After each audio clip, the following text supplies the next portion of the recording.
Good morning, everybody. I am not staying at McCarricker after all this week. They were closing down due to windy weather. I'm staying at Hendy Woods State Park instead. This here is campsite number 22. You might be able to hear and tell it is raining. This site does seem to have a little bit of a slant, but it's fairly wide open. There's a number of trees, so I was able to attach a ridge line for my tarp, and yes, I know it's bowed down in the middle, but you know, it's better to have it this way than to have it collect a great big pool of water and tear everything.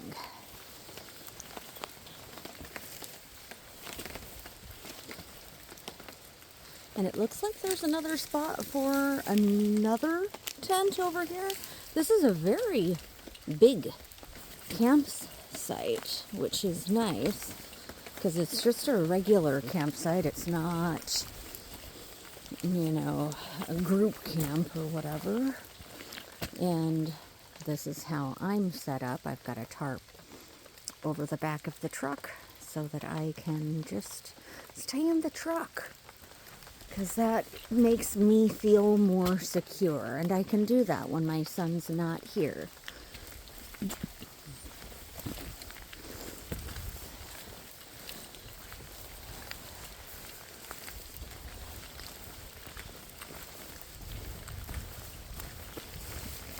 See, site number 22.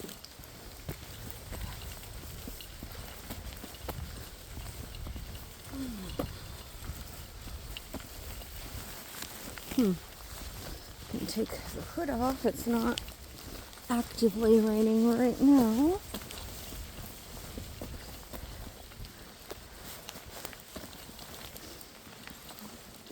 And here is site number 23. The parking area is very level, and so is the table. At my site, the table is really not level at all. It's nice to have a site that's got a level table, but I'm not sure that a person could fully open their little bear locker, though. This is also a really nice campsite, and I do think that these fairy ring trees are really cool, because these trees right here, they're all a part of this tree that got cut down. So, you know, it didn't die, it cloned itself. And so did that one. It's got some clones going up. I mean, the park aide, that was site number 23. The park aide was talking about how I should go up to Montgomery to visit the old grove trees up there. But these are old grove trees as well. If they weren't, then not all of these trees, they wouldn't be clones. Okay, this is site number 24. Oh, wow. I just noticed the power poles.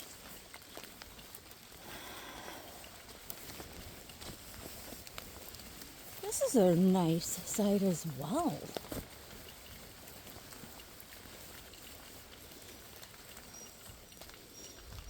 Yeah, all of these sites are really nice. Well, you know, I say that when I've walked through 3 of them. The parking areas are pretty level.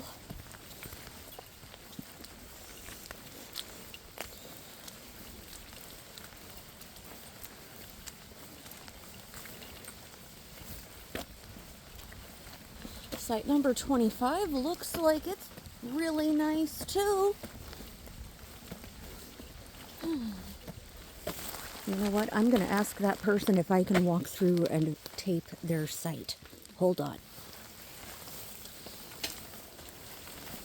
This looks like a pretty nice campsite. My neighbor did say that I could film here so long as she's not in it, which is great. The table is level, unlike mine. Unfortunately, there is a puddle that's formed near the fire pit, but not the whole way around, which is cool. At least it's still usable. And that was campsite number 25. Over here at campsite number 26, it seems like there's a lot less space. And, I mean, the table's level, which is always good, but there's really not a whole lot of space at this one.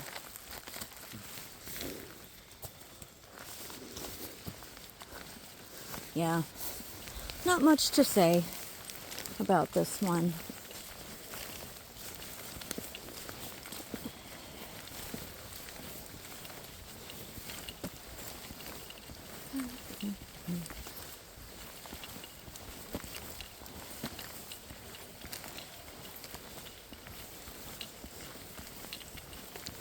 Oh, there's a garbage can. I can throw away my trash that I've been carrying around.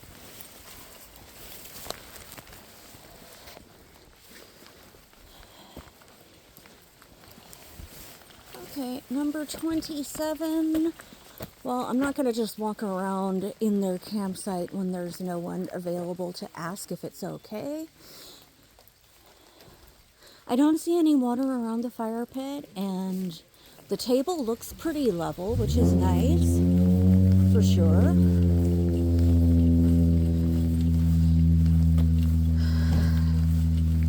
Campsite number 28 is a pretty small one. No water around the fire pit. This place is better than McCarricker. It is. Like, none of the fire pits seem to have puddles of water around them like McCarricker does. I mean, I had to dig a freaking trench last time I went there. Okay, and the table looks pretty level too, which is good.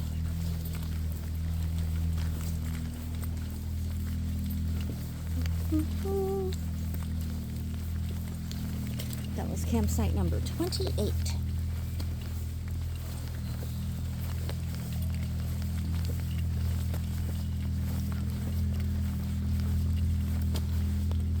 Oh, wow. Number 29 is, pretty flooded. There's water around the fire pit, and I can only imagine people getting stuck in this parking area here. I mean, it's a pretty sizable one, though. You know, it looks like areas to put your tent are pretty level.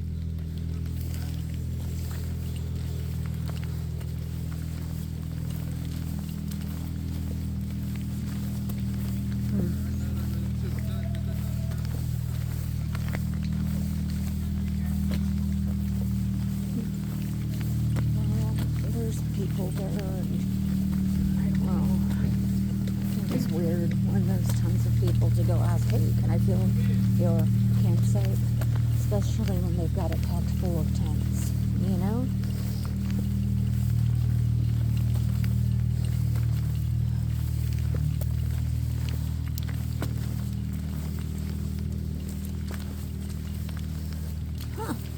This one, the drive is slanted.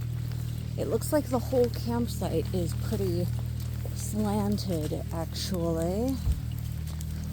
And the door is broken right off of the food cupboard. I think this one could use some work.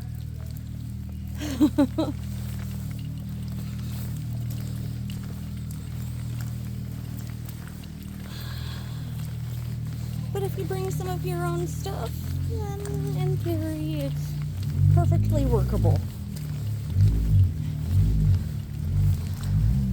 That's campsite 32. Oh, I better get out of the way.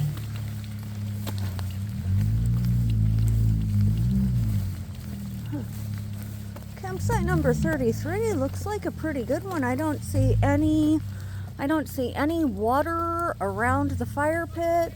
The table looks pretty level. They're packing up, so maybe I can go back later and film again at campsite number 32. And they actually have a couple of cabins here.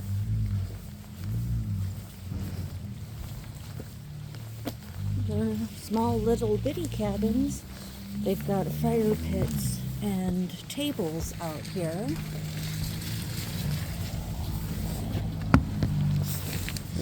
Bunk beds. Yeah, looks like bunk beds in there.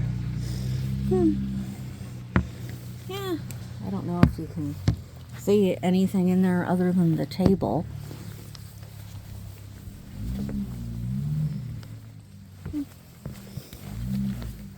Looks like a 12 by 12, you know, enough for a family, small family.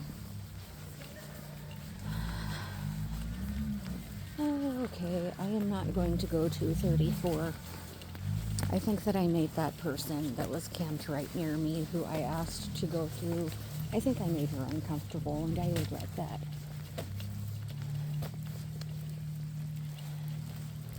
Okay, so in theory, the cabins can take 6 people, 2 adults, 4 kids, I'm guessing. That seems like it would be the right way to go. Okay. And I mean, I'm not going to do the self-registration thing because I already paid and my thing is supposed to just transfer. Where the heck is the, what you call it, the hiking path so that I can get up to the office?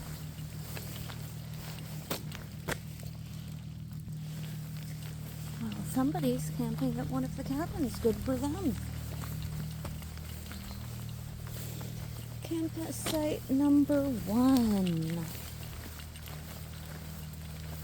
The parking area looks pretty level and not a great big puddle. Definitely a plus. The tent area also looks very nicely level. No puddle around the fire pit. The table is pretty level. This is a nice campsite, you know. Most of these campsites that I haven't gone to all of them here yet. They've all been pretty nice, actually.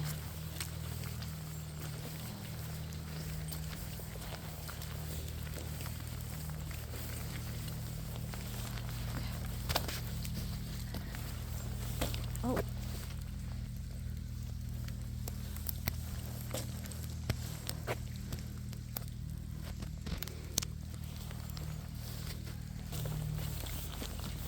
Hello.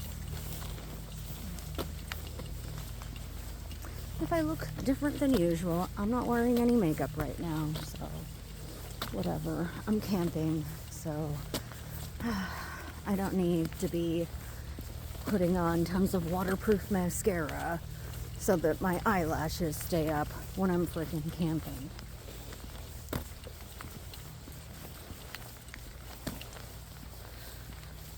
Well, we will revisit the campsites momentarily. I've got to head up to the kiosk so that I can make sure that my reservation got transferred from the carrier.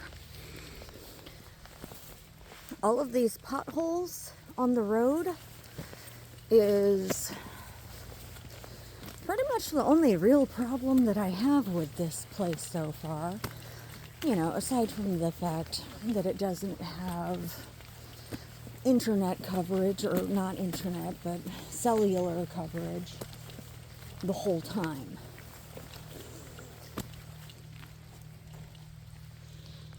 I do think it's great that they're actually doing some thinning out, because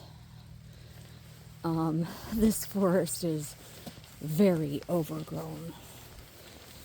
And, you know, they're probably going to sell this firewood,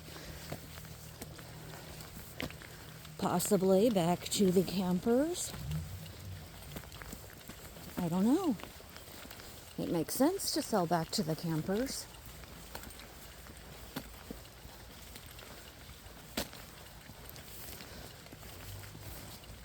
I know that a lot of the supposed conservationists have things to say about people cutting down trees and using them as firewood, or just in general cutting them down. You've got to thin out the forest. You know, if you don't thin out the forest, the trees can't grow. There won't be any new trees because, well, they need light in order to get started, right? If no light reaches the floor of the forest, how the heck are new trees supposed to grow? They don't. So you've got to keep the forest thinned out. It is for the health of the forest. And I get it. This is a campground. It's not necessarily the forest. It's still the forest here, you know?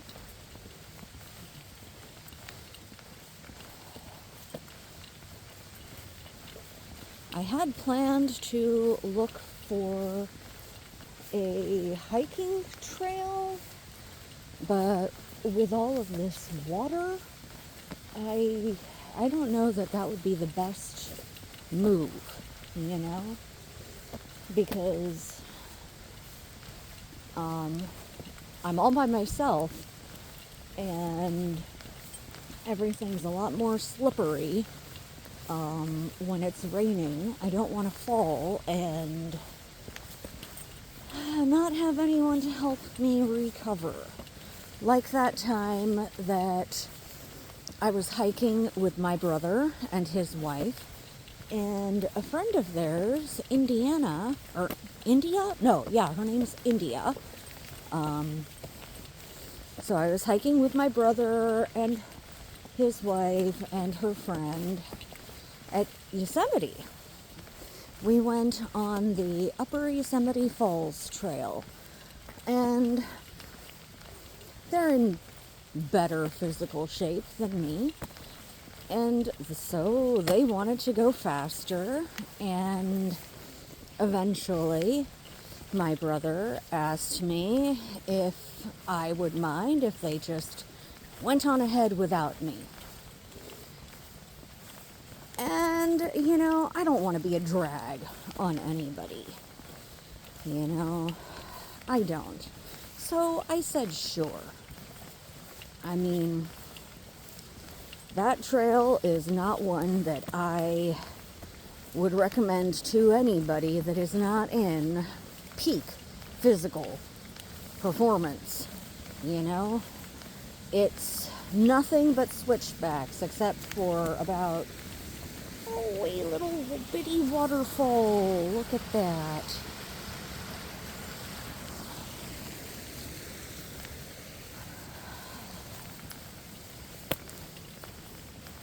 Yeah, that trail is nothing but switchbacks except for about a half-mile sort of path right in the middle where the center waterfall is. What does that say?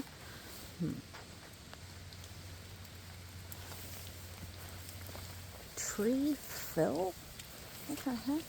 Okay, so this is the Azalea Creek Trail, I guess.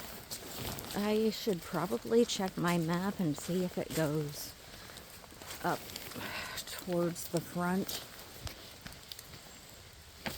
Well, according to my map, it does not go in the direction that I need to go. So, let's put away this crappy little park map and get back onto the road. Tree fill, what the heck? Fire fill? I think that's what it's, yeah, it says fire fill, fire fill. What the heck are they talking about? Fire fill. I don't know. Oh, there we go. Lots of potholes on this road. It would be nice to go down to the creek though. That is really pretty. The creek is moving pretty fast.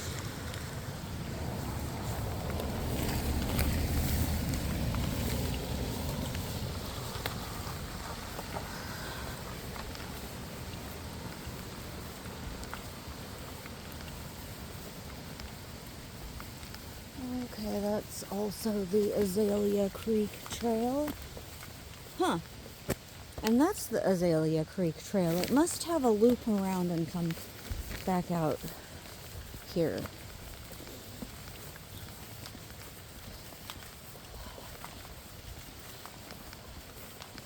I would have put on my hiking boots, except I took the laces out to replace them, and I can't find the freaking new laces that I got, which is annoying. I'll find them later.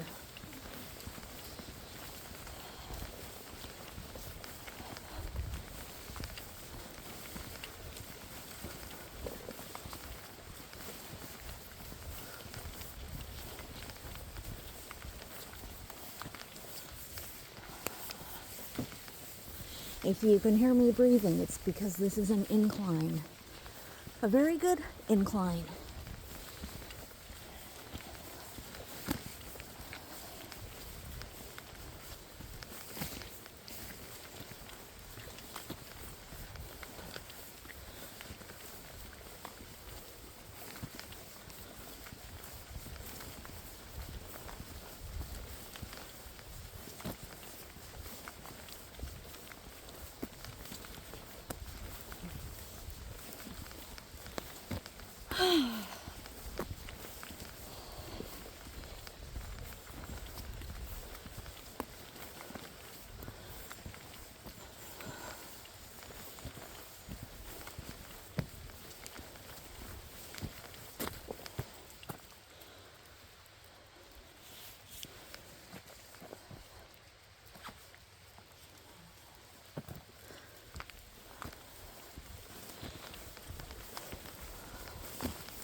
Oh man.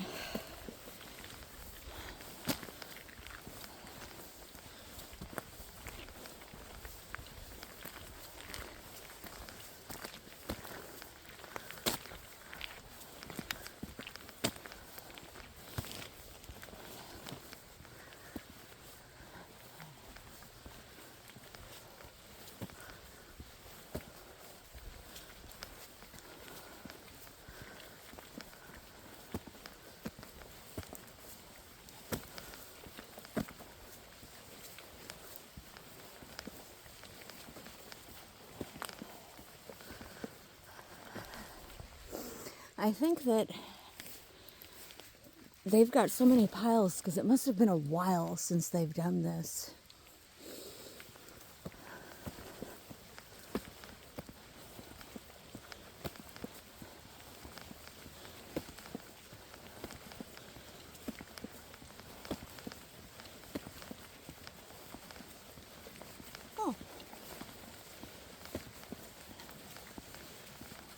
wonder what trail that is. Or is it a road? Huh. It is the Azalea Creek Trail again. Okay, I think I need to look at my map again, because I thought that it wasn't coming out in this direction, but it seems to be. Okay, I took a second look at the map, and that should be the last time that we run into the Azalea Creek Trail. There's a lot of water in this place. No wonder there's freaking ferns and moss growing literally everywhere and all over everything that will allow it.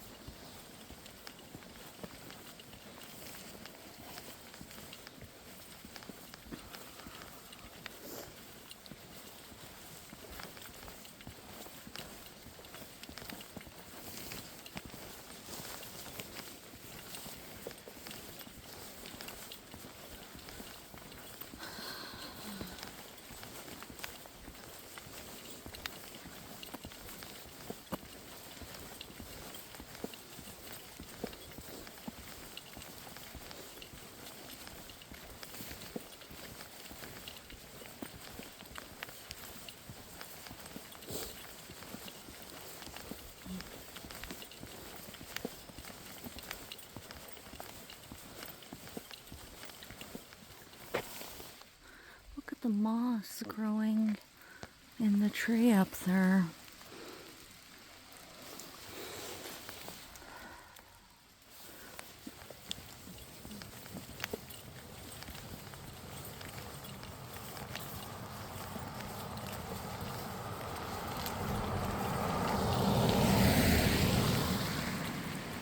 When I briefly visited Whole National Rainforest Park, or whatever it's called, up in Washington State in the Olympic Peninsula, I didn't get to camp there like what I wanted to, but I did visit the trails. I went on one of the guided trails, which, you know, if anybody is really into the forest, which I think that I am, you know, I definitely recommend, if you go camping at a place or hiking or whatever, and they have a guided trail with a docent, I definitely recommend taking that opportunity, because they are going to give you a lot of history that's just, you have to look for it. You know, you have to buy books and actually read them about places in order to find out a lot of the information that these docents just give for basically free, because a lot of times these guided hiking tours are very inexpensive to join. You know, they're very inexpensive to join. Sometimes they are even free. So it is well worth it to join one if they have any going, which I'm pretty sure it's mostly a summer activity. And I don't tend to do a lot of my camping in the summer. Maybe I'll change that this year. Maybe I'll come back here during the summer and see if I can go on a guided walking tour, hiking tour, whatever.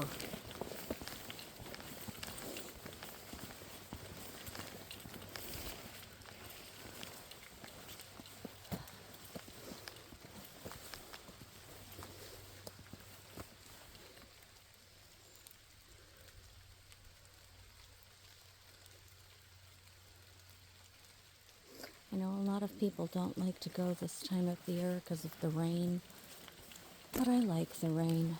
I don't like setting up camp while it's raining or breaking down camp while it's raining, But I'll do it. I'll do it because I really enjoy visiting the forest while it's raining. Because everything just opens up and it's greener, and it's like the forest is enjoying itself too.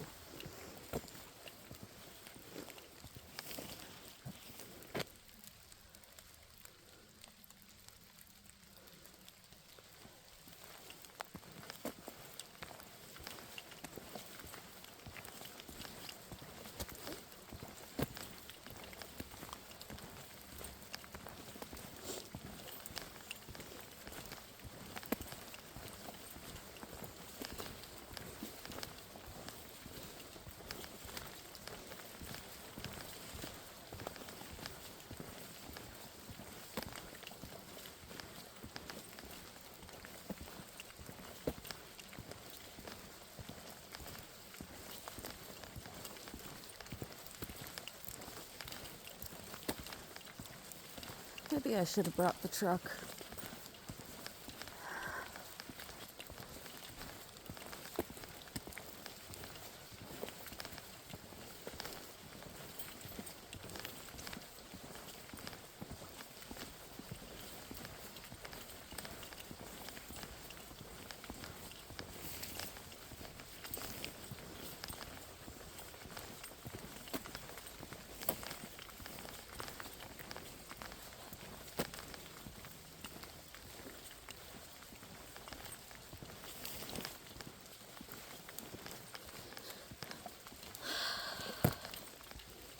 This right here is a really good demonstration of why redwoods are so awesome. This tree had to deal with a fire, as you can see.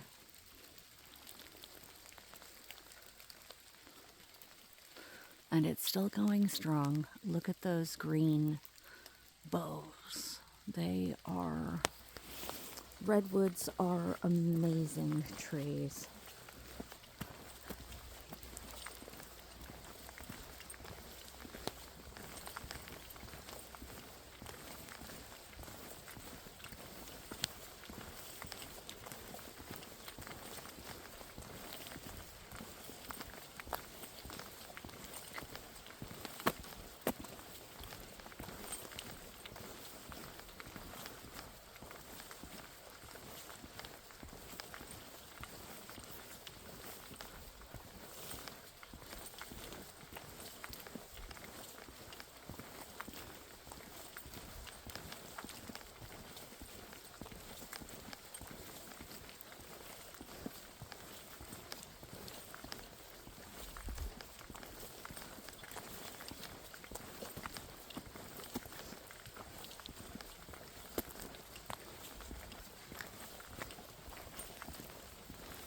Oh, look. I see some blue sky.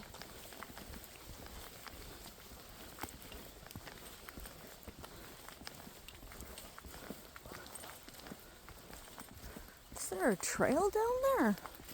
It almost looks like there is. I wonder what trail that is. Probably the Azalea Creek Trail. Probably. That's the one that I keep running into. Or maybe it's just a little deer trail.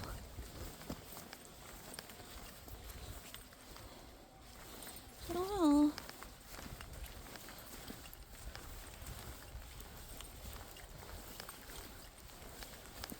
Maybe I'll take that one on the way back. Yeah. Maybe. If I can see where the trailhead is. That is definitely a trail. Huh. Maybe it goes down to that orchard down there. Well, I don't know. I guess I'll see when I get up to the cabin. the front kiosk.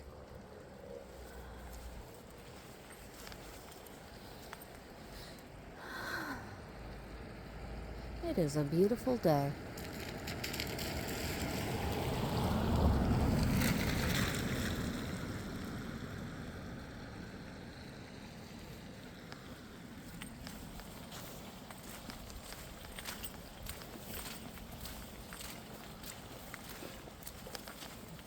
I am going to look for that trailhead after I get things squared away up front at the kiosk to make sure that everything is fine with my reservation having been transferred from the Carricker to here.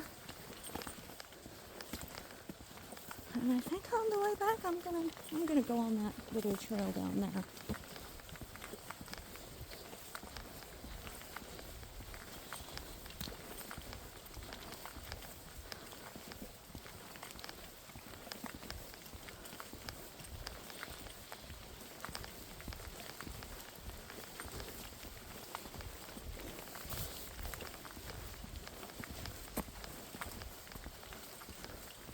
I wonder if they have a bathroom up here. They should.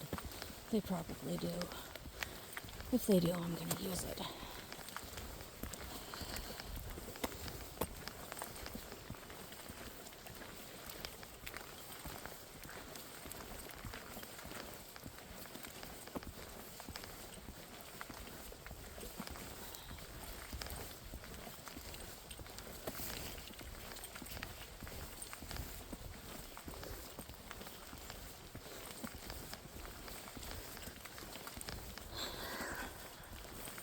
Well, it's raining, but yet it's also sunny.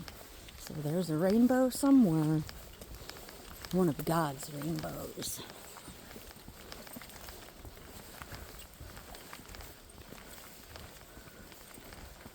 I think I found the start of the trail, and it is the Little Hendy Trail. It is not, in fact, the Azalea Trail.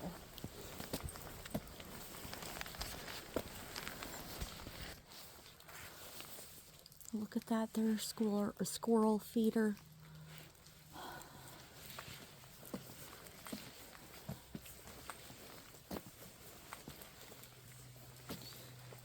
Oh, okay, they're in the campground.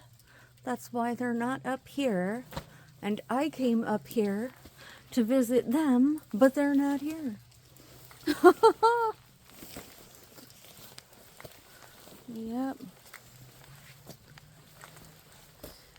Oh, that's cute. They set up the old fire pit with some orange lights. Well, nothing I can do but walk on back. Although I guess I could hike up to the park entrance. You know what? I need to take a look at the crappy little map and see where the Little Hendy trail goes, if it will go back out to the straight or just loop back around, because I don't remember seeing it anywhere. So yeah, because I need to be able to make it back out.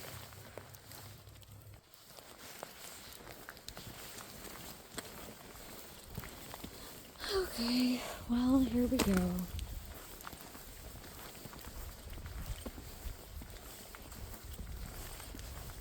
No dogs allowed on this trail.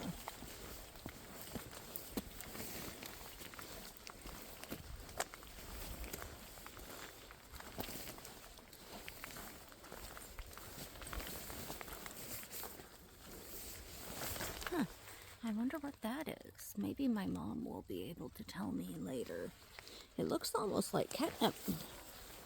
Maybe it's nettle, though. Nettle looks very similar to catnip. I don't want to touch it to find out if it's nettle.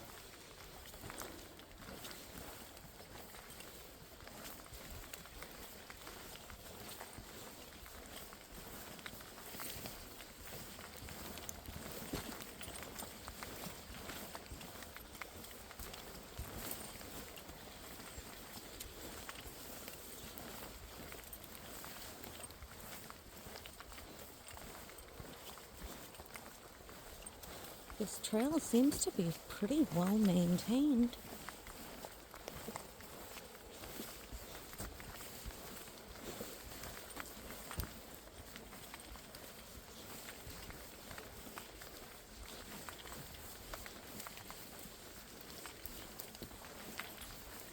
Although it is also pretty much just dirt.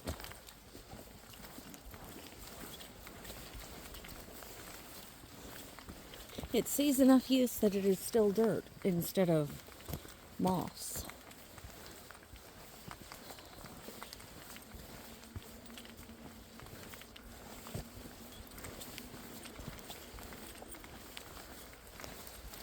Okay, I need to hide behind a tree here. Okay, that crisis was averted. And yes, it is a crisis when a woman has to go to the bathroom in the middle of nowhere. Because we gotta figure out how to do that without flashing the world. Oh, look at this pretty little flower.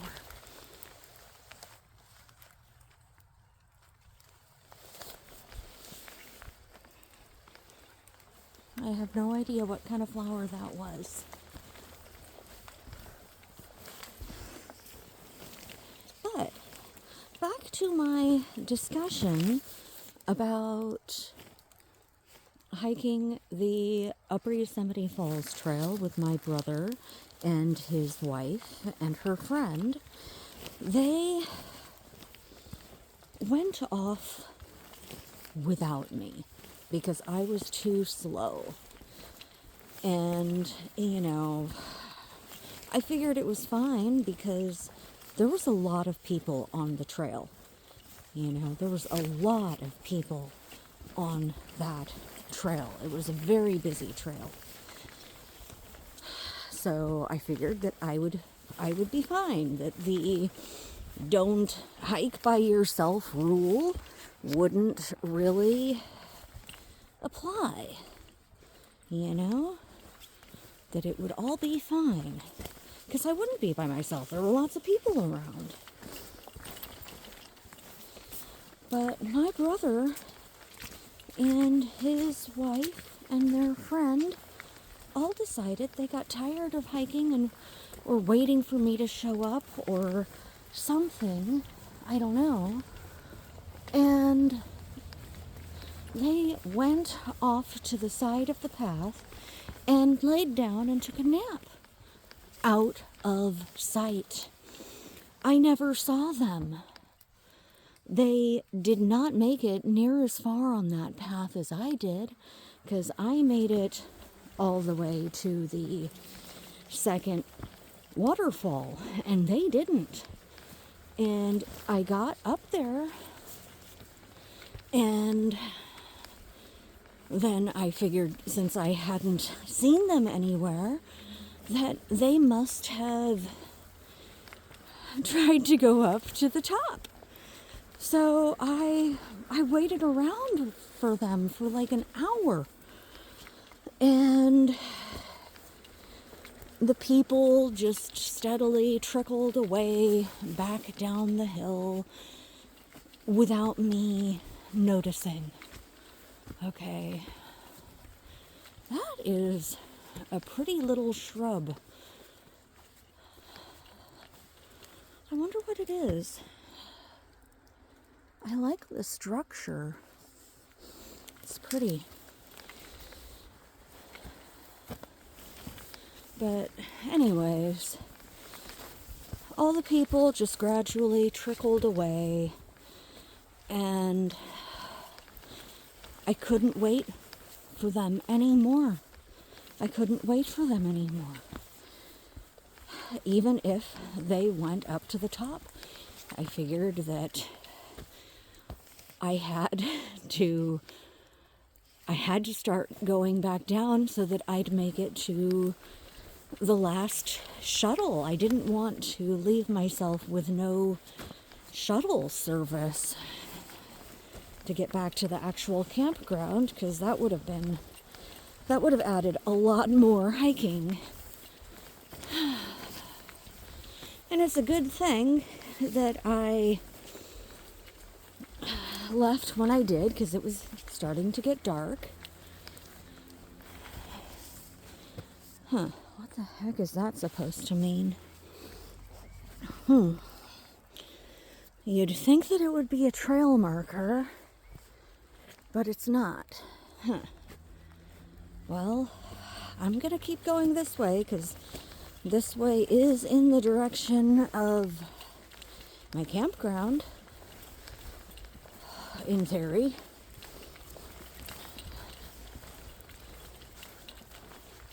Anyways, so I started hiking back down the trail, and at one point I walked over this spot that the trail was actually a great big dusty but sort of flat boulder. It was really dusty. I slipped and I fell, and I hit that ground, that boulder, so hard and in just the right place that I actually broke my tailbone. And I was all by myself. I was all by myself. There were a couple of men farther up on the path, and they heard me scream when I hit the ground. And they ran back and they helped me stand up.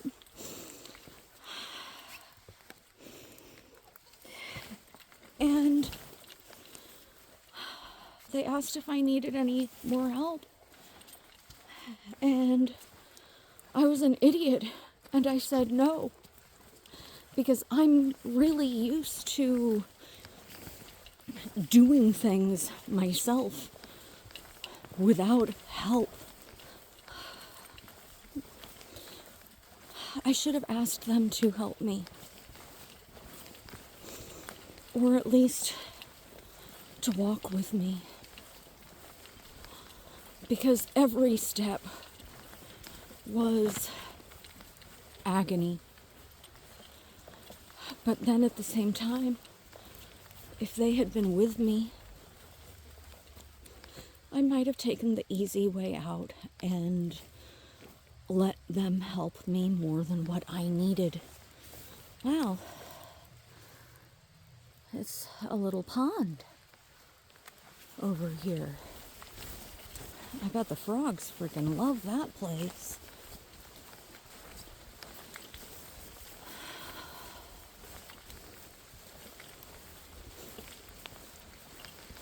Felix and Lore Block Memorial Grove.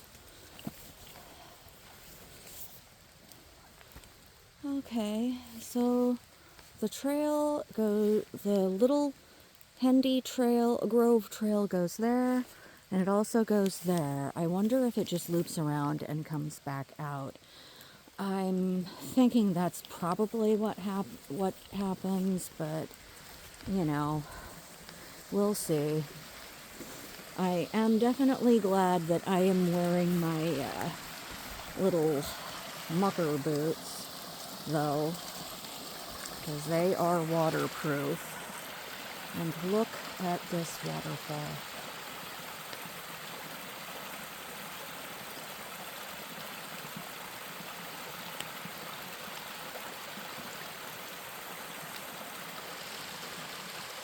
I can't help but think that it's not quite as big and active as this the rest of the year.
Huh.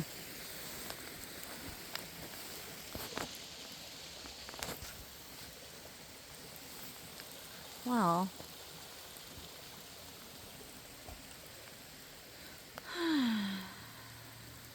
that is another trail. I wonder what trail it is, though. This one is still the Little Hendy Grove Trail.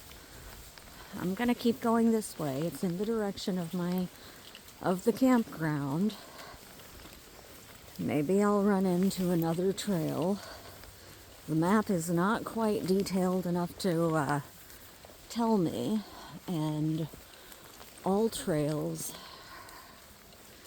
I don't really have enough of an internet cellular connection for that right now. This is a beautiful grove. I think those in there might, no, they're not dogwood. If they were dogwood, they'd be blooming. White dogwoods are actually indigenous to California. So I never feel bad when I see those out here. Wow, that is really a moving water over there.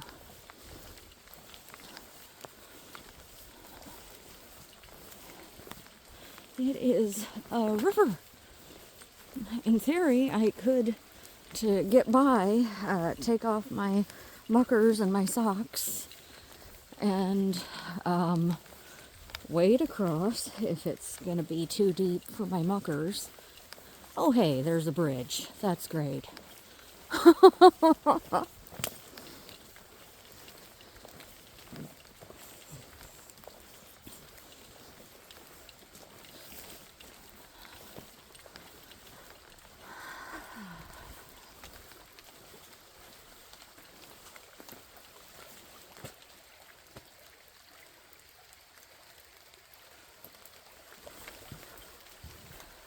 That is some very greenish, brownish water, though.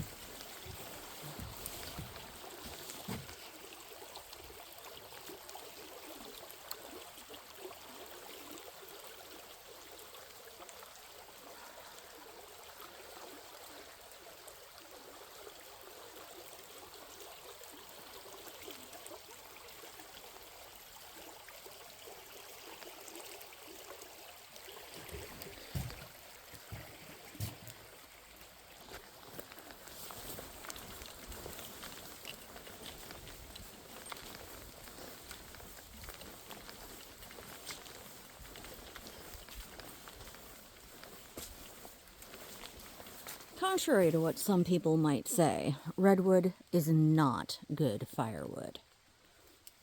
It is not. You saw that tree that I pointed out earlier. that was partially burned up and still alive. Well, all of these trees have scorch marks too. Redwood does not like to burn.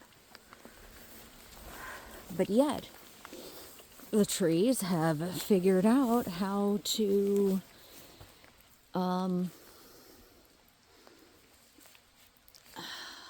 I don't know how to limit the new growth.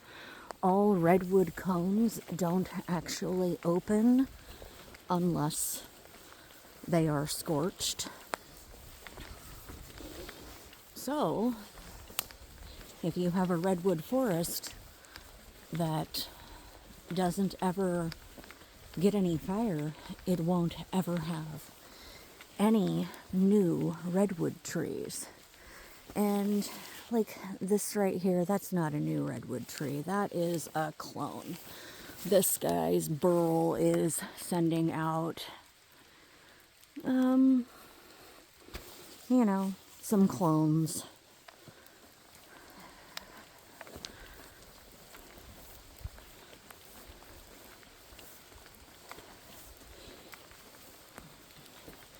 And the burl, I don't see any trees that have a very pronounced burl. But that is actually the part of the redwood that helps heal the tree when it's been injured. Whether that's from a branch breaking off or whatever.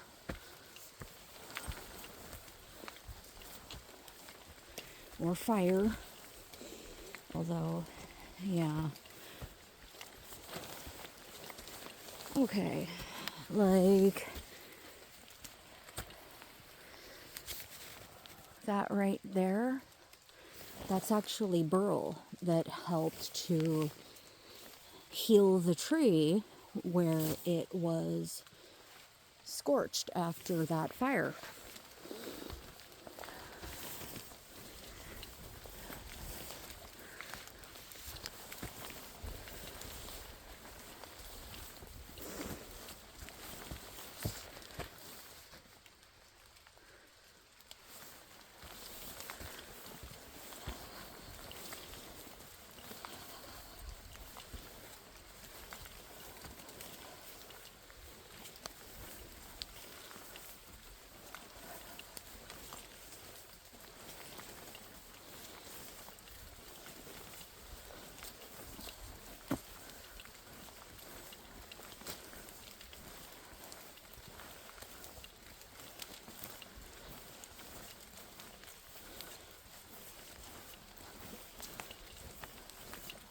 I wonder if this is still the Little Hendy trail. Maybe. Not all places actually mark the trails particularly well. Especially if if all of them end in the same place, at the Russian Gulch State Park, every single trail in that place is actually marked just Russian Gulch Trail. Because that's where they all end up. They all end up at the exact same place. But in the meantime, I, on that trail, started to feel extremely lost. Because every single fork in the trail that I came to was named the same thing. I started to get very concerned. And I eventually just couldn't take it anymore and I turned back.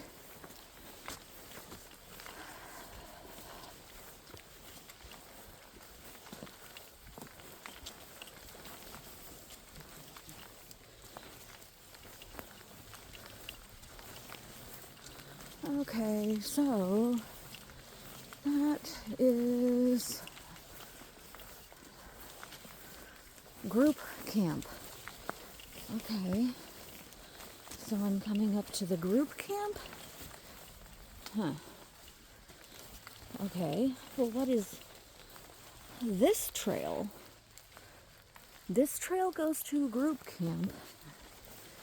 And, okay. So then that trail is the Little Hendy Trail. I'm going to stay on the Little Hendy Trail.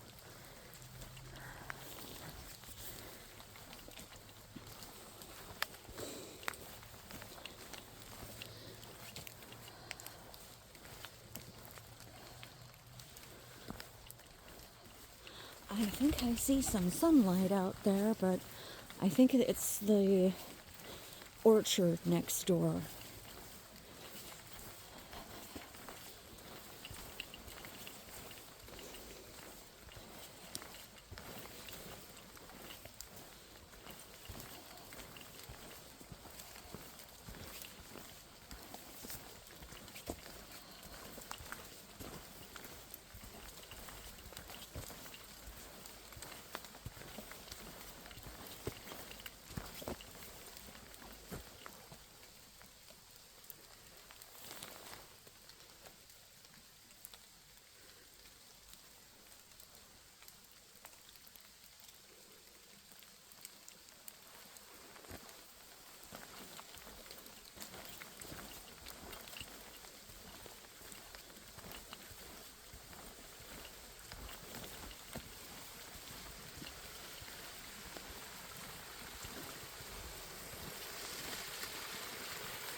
Is it?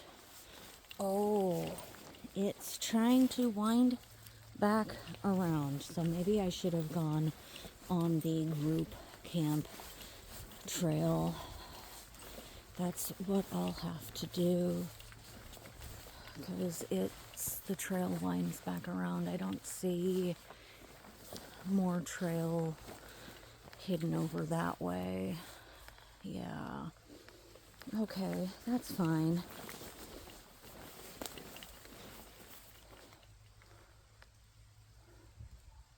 Ah,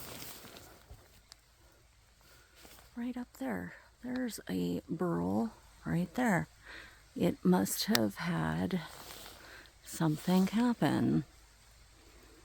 Maybe a branch broke off, or maybe a tree pecked it. I don't know.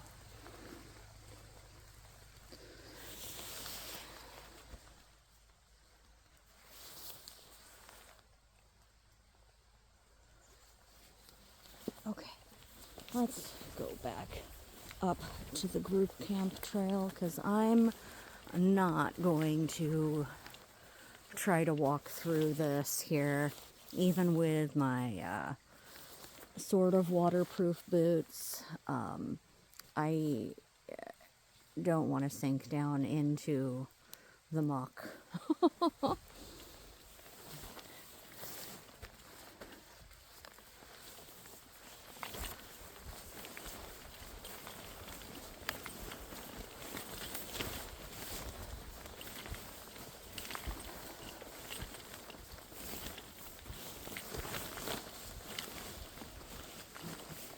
So this redwood clover is really edible and very high in iron.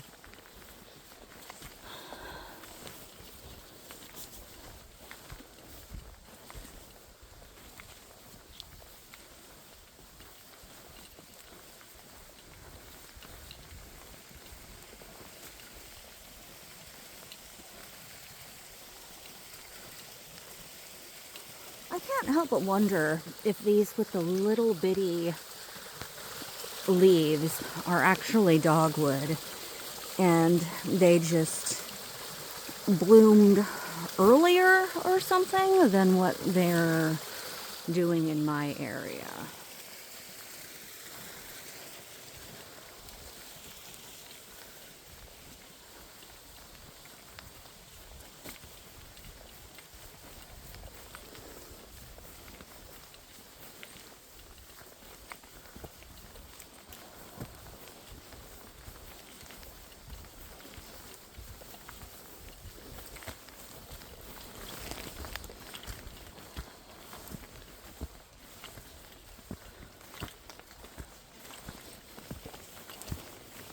And if you couldn't tell, this hill is currently on an incline.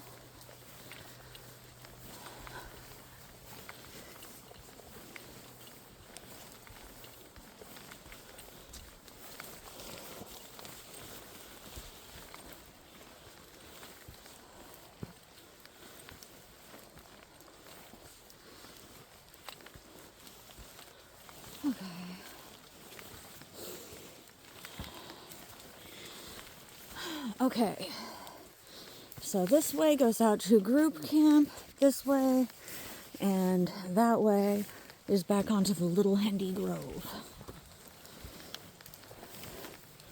trail. Huh. Okay. The rest of the trail has been pretty well maintained. Maybe this one isn't. Maybe not a lot of people use group camp.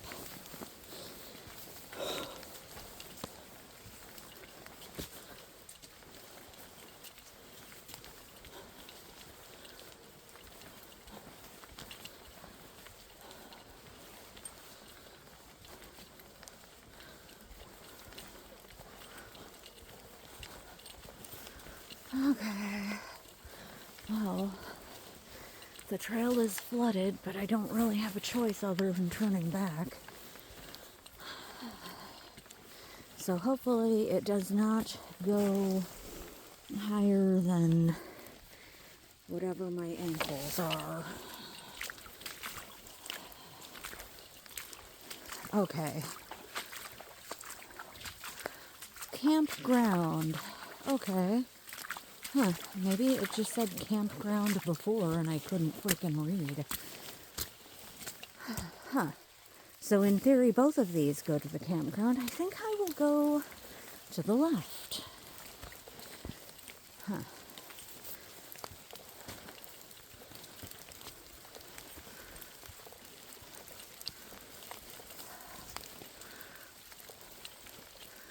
Huh. I say, huh, because it looked almost like the trail was trying to go straight up that hill. And I would have turned back around and gone the other fork if that was the case. Okay.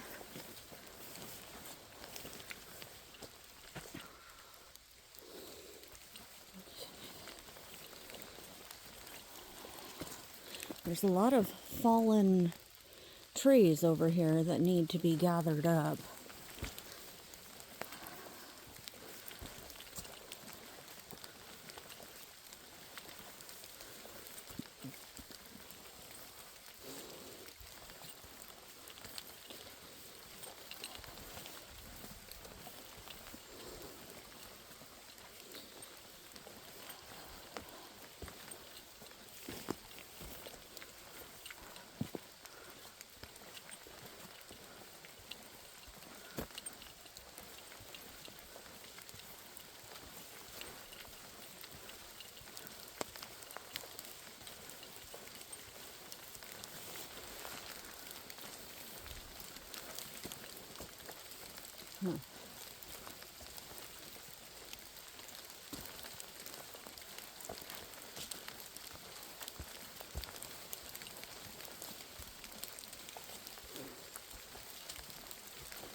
I don't see any more blue sky up there.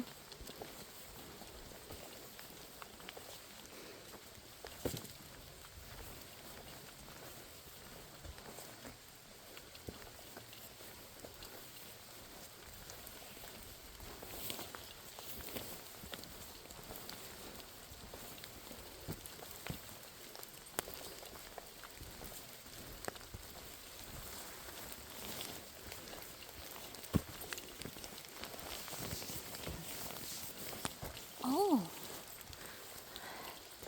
there's a tree fallen in the path. I guess it's been a little while since the rangers have checked on this.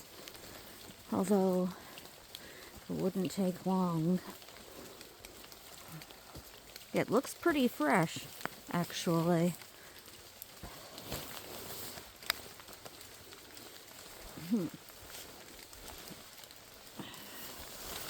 But I'm not the first person that's crossed it, because this right here was already all smushed down.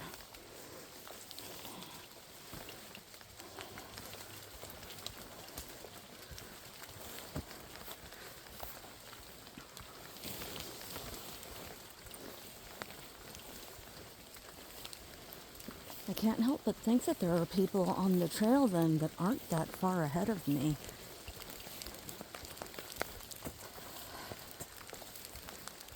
But I don't know. Maybe it takes a little while for the ferns to recover from being smushed down. Maybe they're not like grass and able to just pop right back up. Oh, here's another one of these pretty purple flowers. What is this?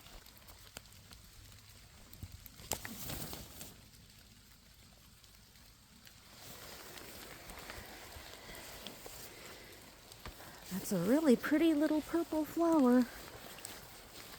It's only the second one of those that I've seen on this trail.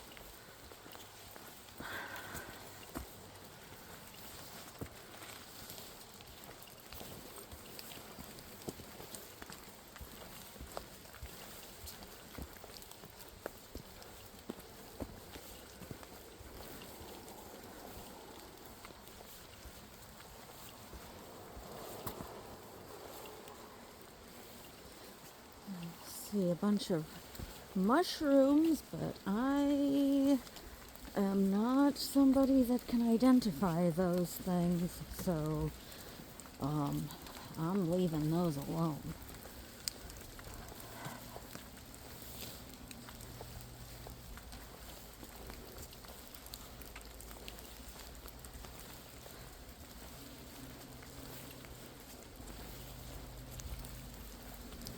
Something smells like licorice, so interesting.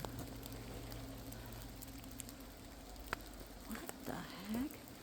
That is a strange looking tree. It's really fat on the bottom here, and then it just gets really skinny really quick.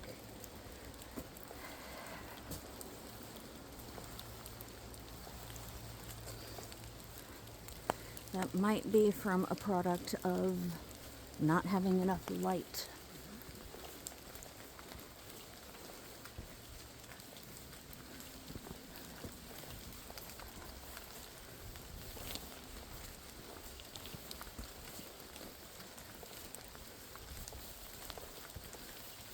I think it's raining, but it's hard to tell for sure.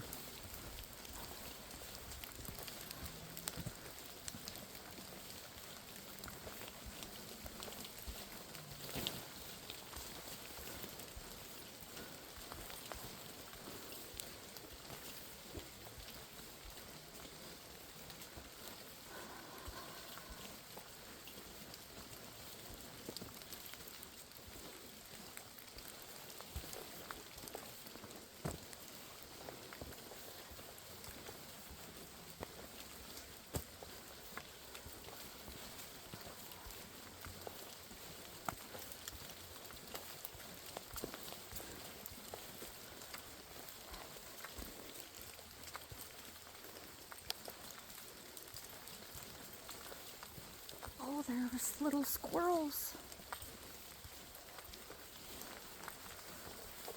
I hope I don't encounter any bears. I don't think that they actually go into hibernation in areas like this because there doesn't tend to be snow out here, and hibernation is not really super necessary unless there's snow.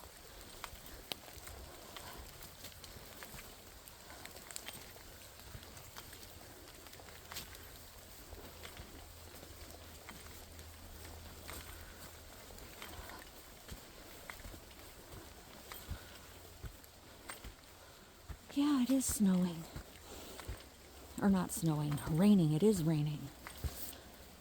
Huh. I think the path is going to take me through that meadow right there.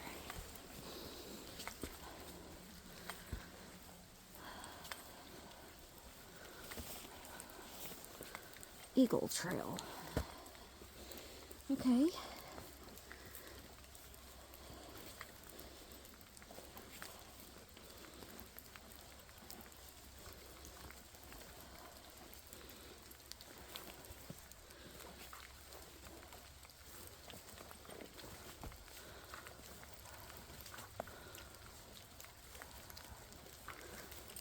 I guess the sun came back out.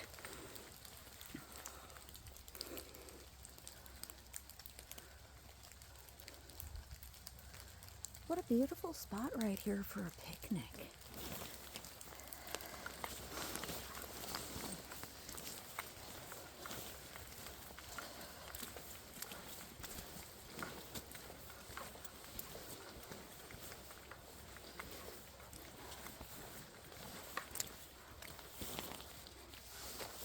Look at my friends, the deers. They like this meadow too. I think those are some babies that have their ears at attention and they're very, very still and their mommy's just laying down.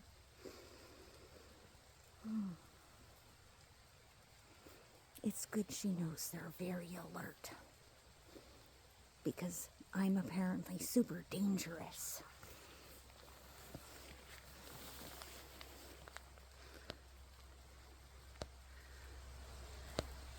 See, look at the baby. Look at the baby.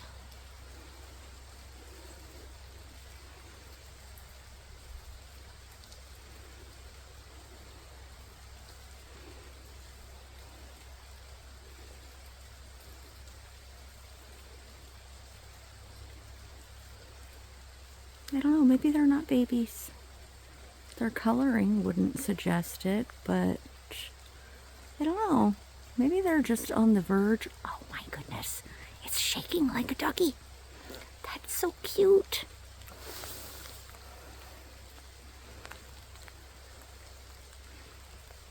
They are very cute. I'm glad that I only disturbed them momentarily. Now they are having something to drink from their own fur. How cute.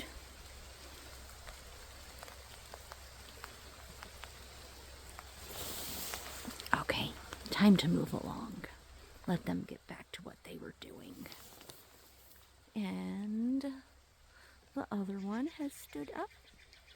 Okay, here we go. There must not be anything dangerous nearby, other than me. Otherwise, they would be hiding.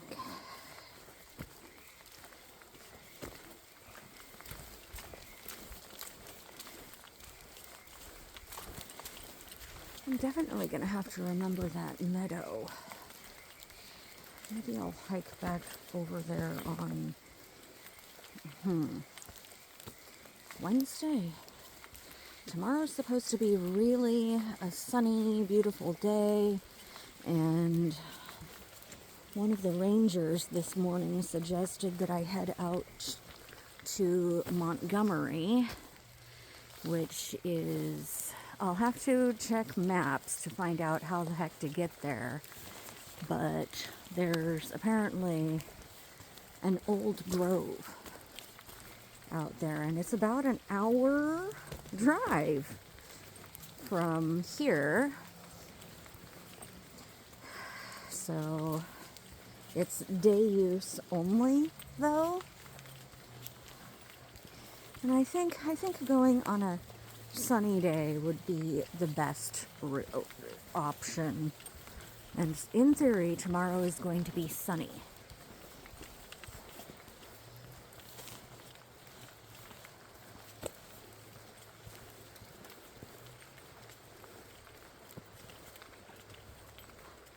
Did you hear the froggy?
Day use is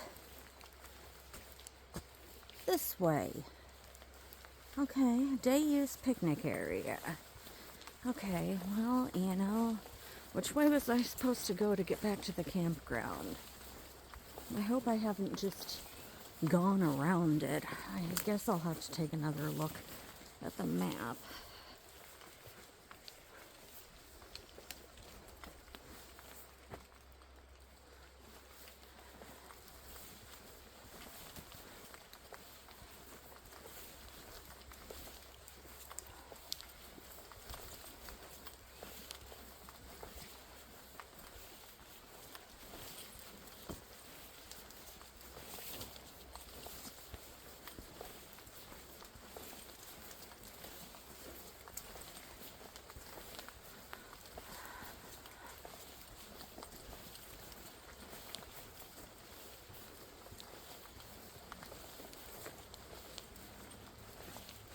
Look at all of that. There's a whole bunch of little baby redwoods right there. They're not clones, they're just little bitty baby redwoods. There's a whole bunch of them. In theory, if I had a pot, I could dig one up and take it home with me and nobody would ever be able to say anything because they wouldn't know. Huh. I'm not going to do that. Although most of those little baby redwoods aren't going to make it. They're not going to get enough light.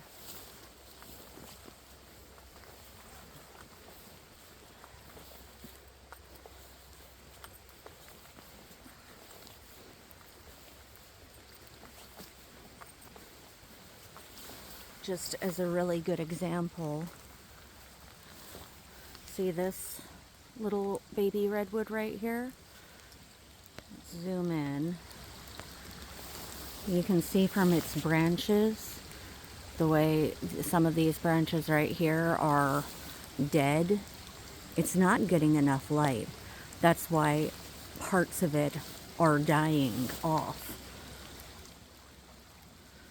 And this area is not one that is super well lit. Same thing with this little bitty baby redwood right here. It's extremely spindly looking, and it's already got dead branches, and it's even younger than that one there.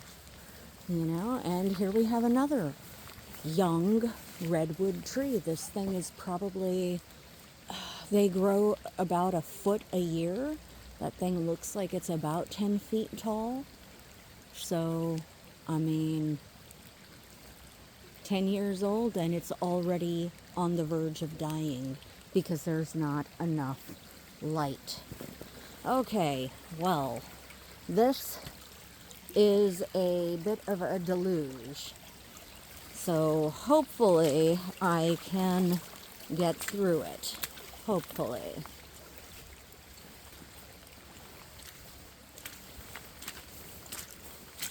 Okay, I think I've made it without sinking in and getting swallowed up by the stream.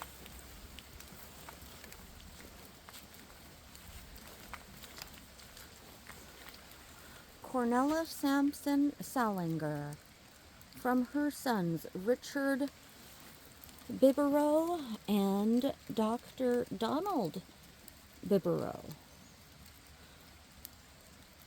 1893 to 1989. Wow. She made it a long time. Good for her. Good for her. She saw some stuff being born in 1893. That's for sure. My grandfather, who he and my grandmother adopted my mom, he was born in 1907, and I'm astounded sometimes by some of the stuff that he went through and that he did. And oddly enough, all three of my grandfathers were carpenters. Yes, that's right, 3, because my mom was adopted. My dad's father was a carpenter when he could get work, and my mom's biological father also was a carpenter when he could get work. Oh wow, look at this. Okay, I am not sure how I'm gonna cross here. Huh. I'm not sure if I'm on a path anymore either. Oh, goodness gracious.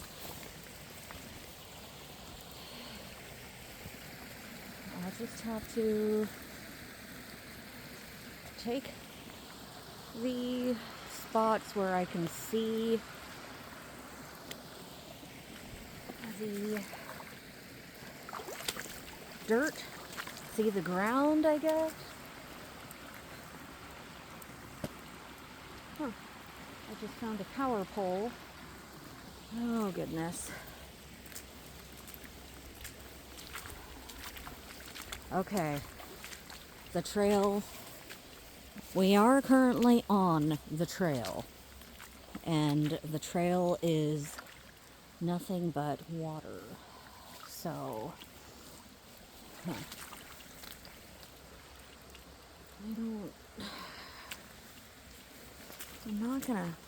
don't want to turn back.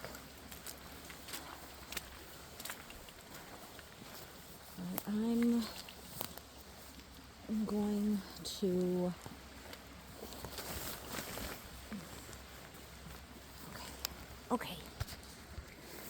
Okay, so I climbed over that tree instead of trying to walk through the water there. I just hope that this isn't super slippery.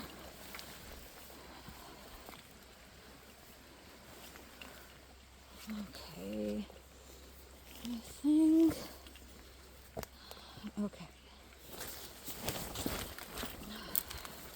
I hate going off trail like this, but I can't get back to the trail because the trail is nothing but water. Okay. I think that it is normally like that because this right here, it looks like I am not the first to take this modified trail.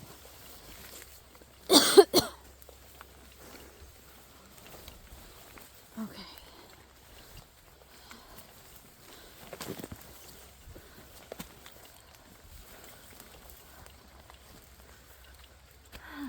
Okay. So, this is definitely, I didn't come this way.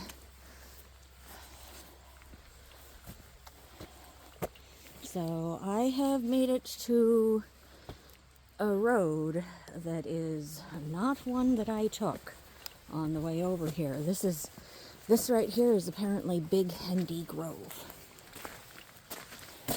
Wow. Wow.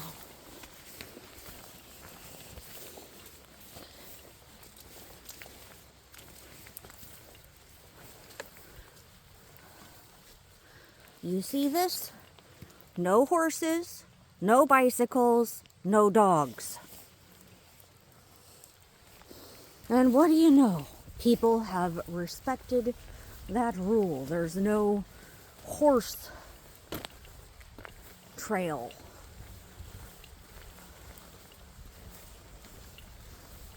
Okay.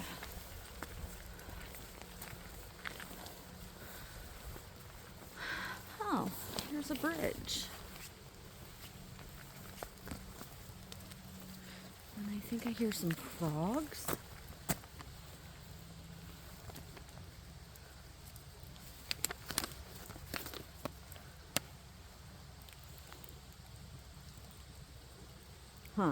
I think I went way freaking past where my campsite is.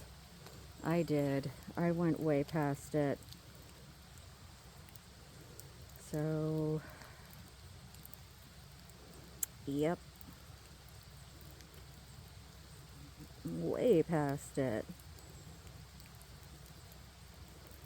Okay. Well, I will visit this grove and then, I guess, come back out.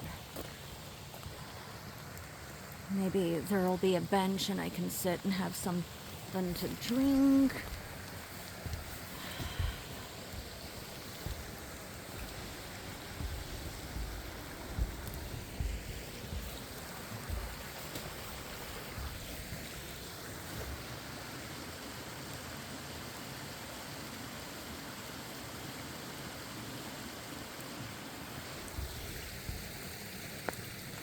Maybe I'll have to go back out to that road that way. I think that I will. I think I'll have to go back out. I think I'm going to have to loop around. I think that's what this trail does. I think it loops around.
Okay, look at that.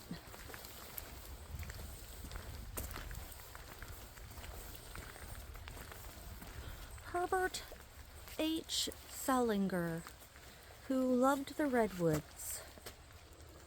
July 2nd, 1890 to April 6th, 1979. You know, people say that 100 years ago, people weren't really living that long. I mean, this guy He didn't die young.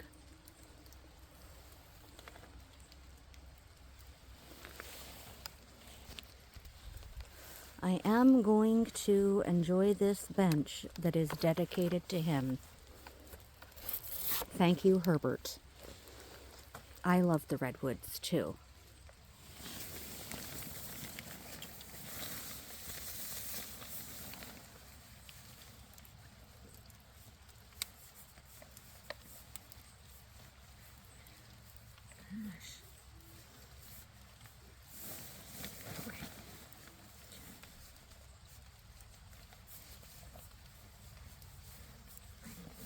Grabbing the wrong thing on this backpack or something. Arg. Goodness gracious.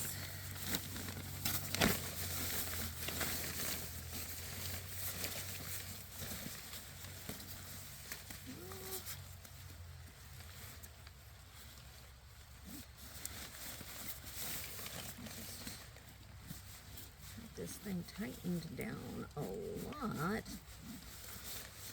so that it doesn't move around much while I'm walking. I couldn't even get at the freaking straps to loosen it back up to take it off. There we go.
Well, I'm just having a little snack break.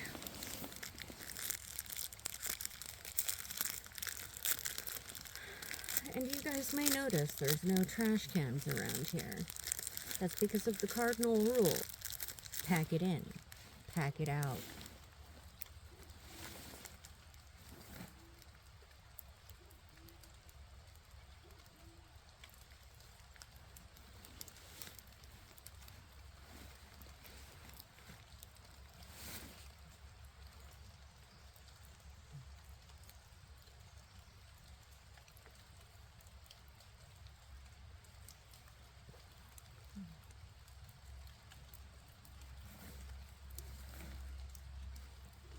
Or at least that's the cardinal rule when it comes to hiking and camping in the wilderness.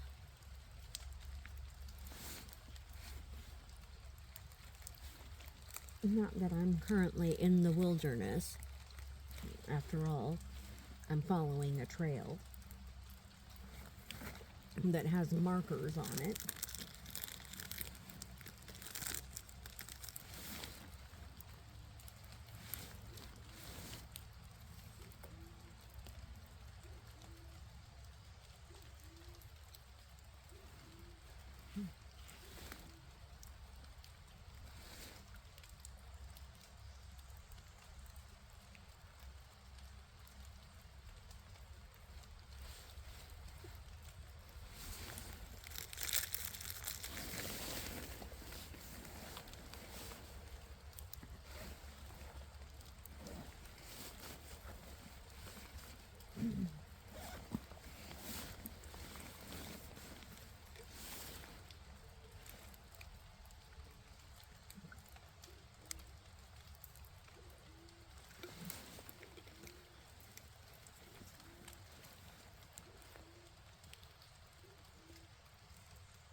was enough of a break.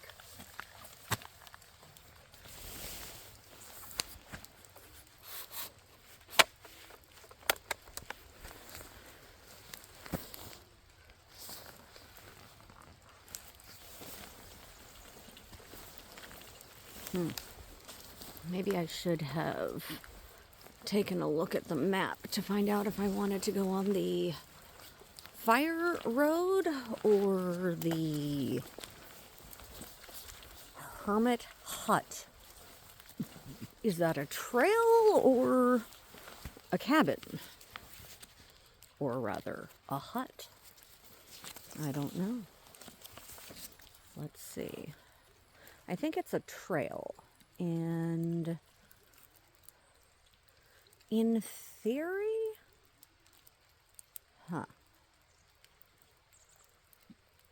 I don't know. Let's see. Fire Road.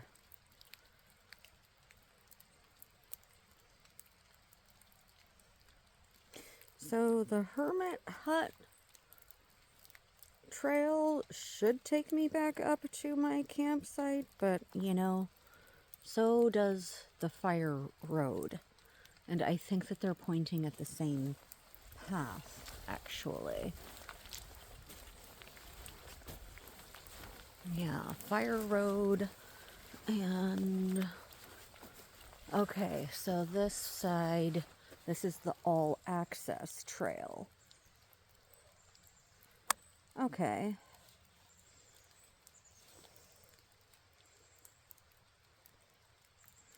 Okay, so that one, the all access trail meets up with the Eagle Trail.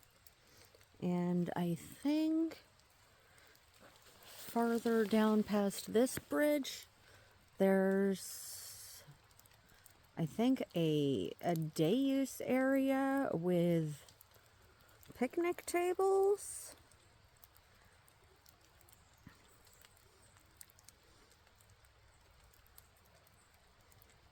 And I guess it meets up with the Meadow Trail, which I guess I could do that. Let's do that. Yeah. Okay. And then in theory, I could just go back to, I don't know, I'll figure it out.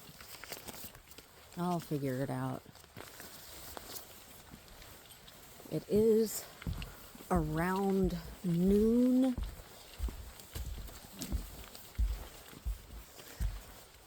If I come to a spot where I can't really get by without climbing over stuff, I'll probably just turn back and come back this way. Oh, wow. These are some magnificent trees.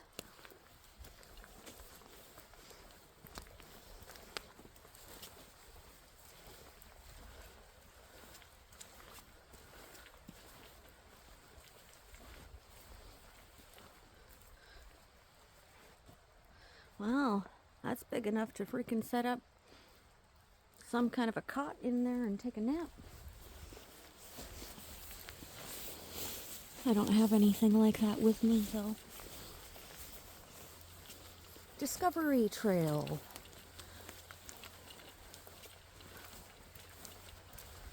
Okay, I wonder if it's a loop. I think it's probably a loop. And I think it does go both. I think that it loops back around, if I'm remembering the map right.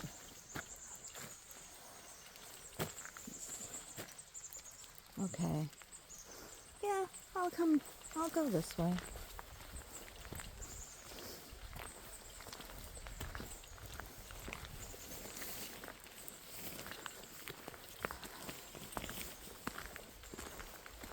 You know, McCarricker doesn't really have a ton of redwoods there.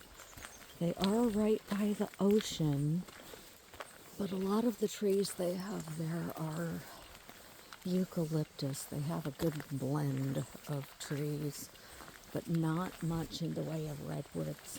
And redwoods are my favorite trees. Well, other than the trees that have flowers. I do love magnolia trees. They have some beautiful flowers.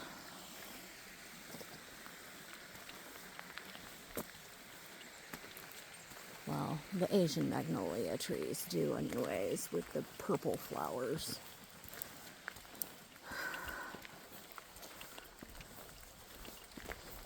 Huh. Wow, these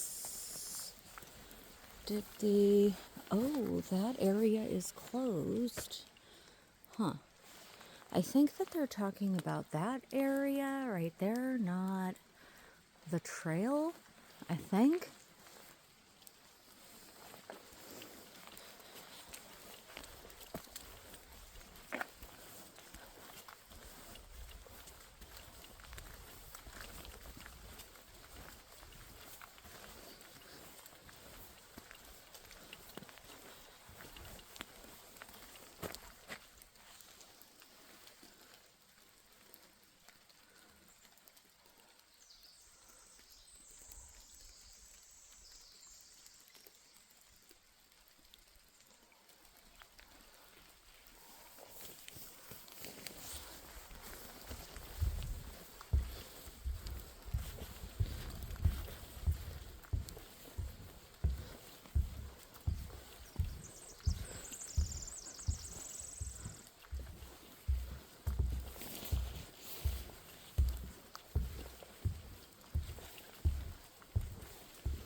It's nice that they've made this wheelchair accessible.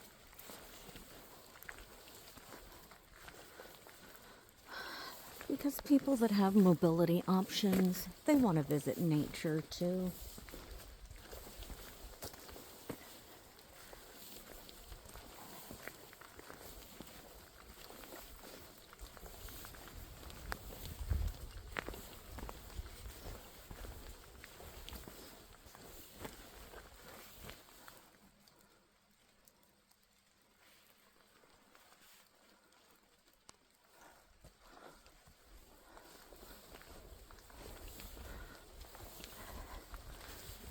See, I was talking earlier about guided trails.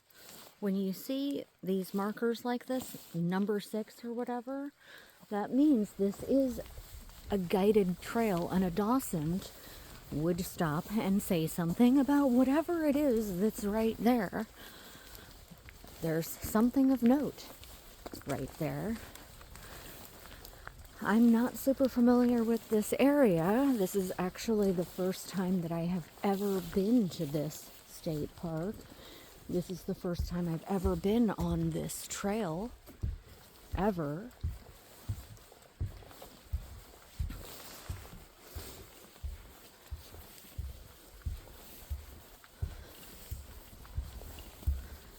Huh. I have a feeling cranberries would do really well here. This is a bit of a bog.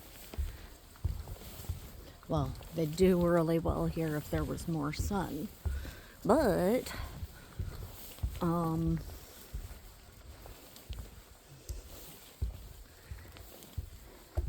the reason why it's a bog is all of these redwoods. Redwoods draw in an enormous amount of water, and they release everything that they don't need. Number 7.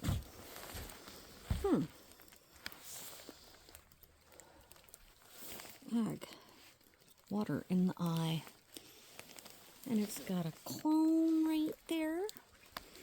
I wonder if the clone is the thing of note. I don't know. That is a really good looking tree, though.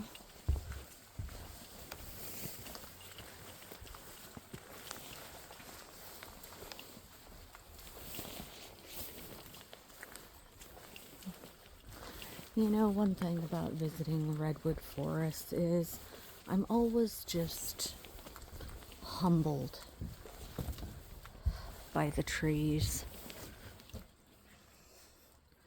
Wow, look at that. See, this right here is what's called a nursery log. It's got a ton of stuff growing out of it, and that's why it's a nursery log, because those things are using it for their own growth.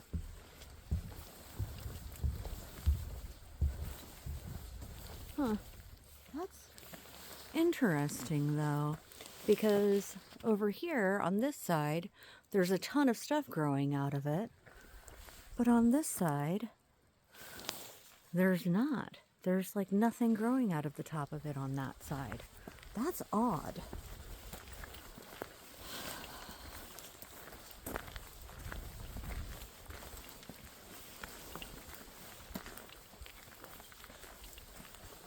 Huh. I don't know.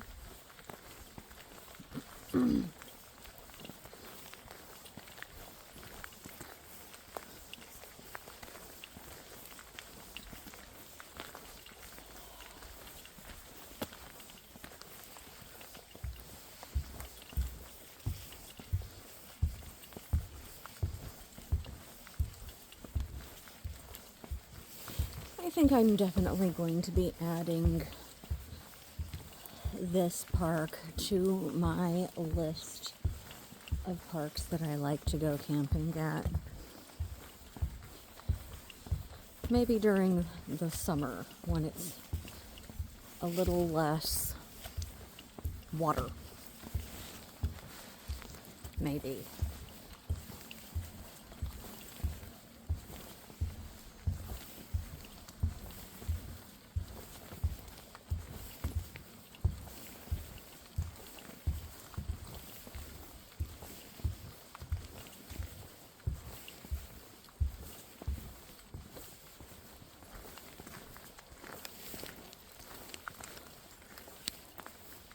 Well, there is point number 8.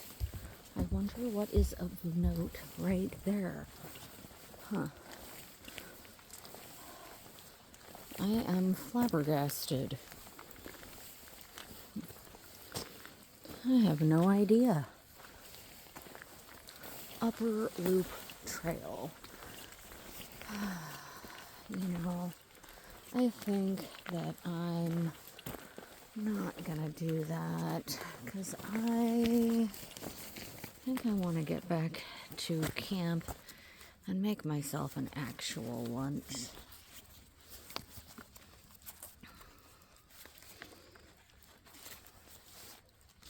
Because I didn't bring out anything other than those little...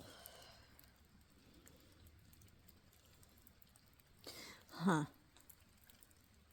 You know, I could go on the Upper Loop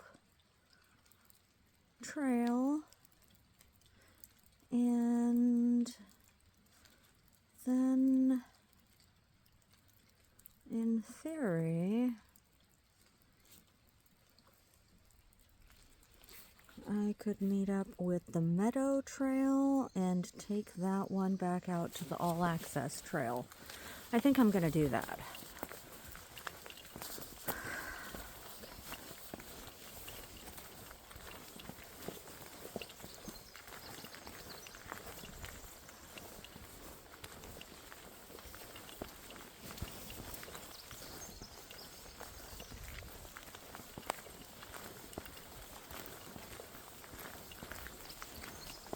Because I'm sure that the Meadow Trail will be really pretty.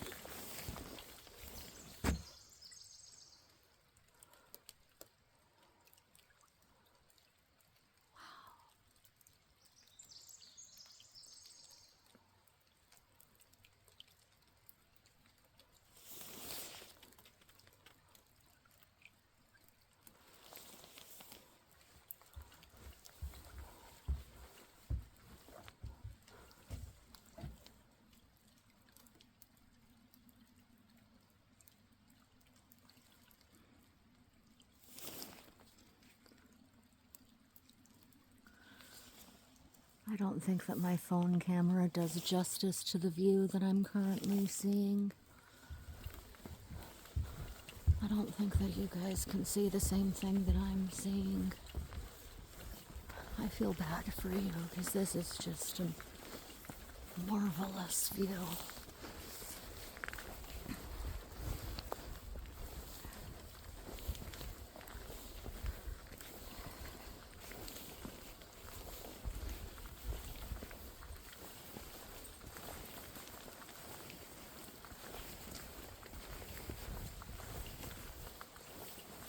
Okay, I don't think that this is part of the mobility impaired trail group anymore.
Huh, I didn't bring any sunblock. I wasn't expecting the sun to even come out.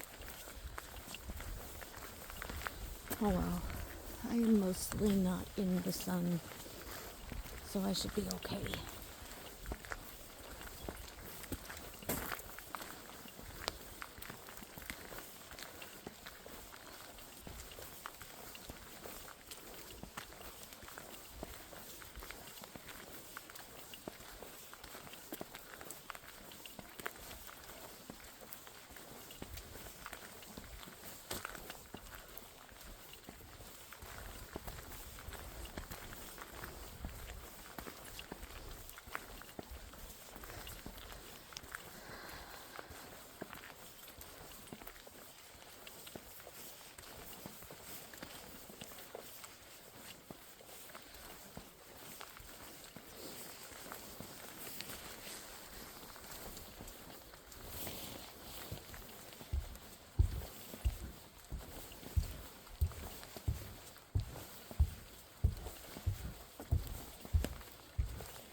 Okay, well.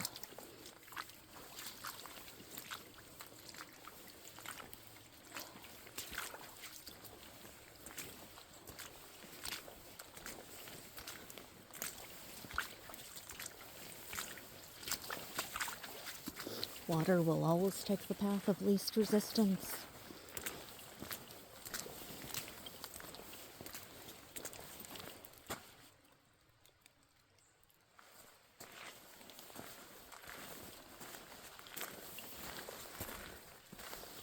Currently, that is the trail.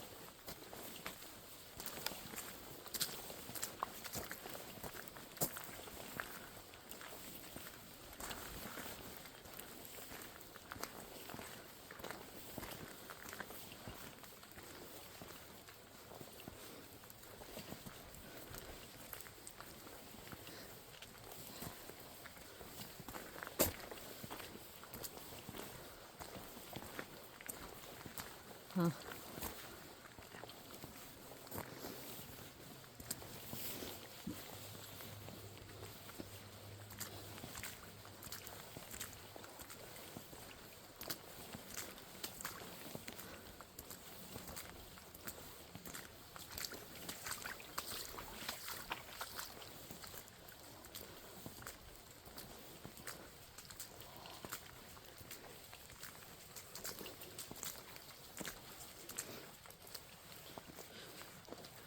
Remove nothing from the forest except nourishment for the soul, consolation for the heart, inspiration for the mind. In loving memories of my sisters, Lily Flebb and Dorothy Flebb Reeves.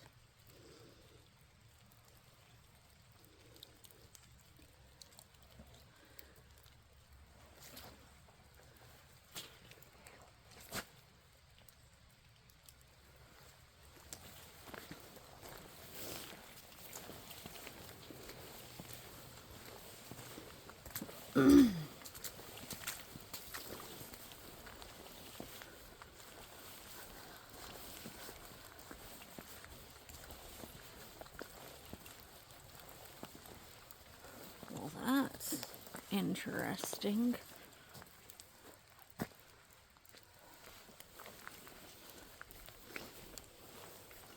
Look at that. That burl is growing them together. Well, redwoods are stronger when they use the buddy system.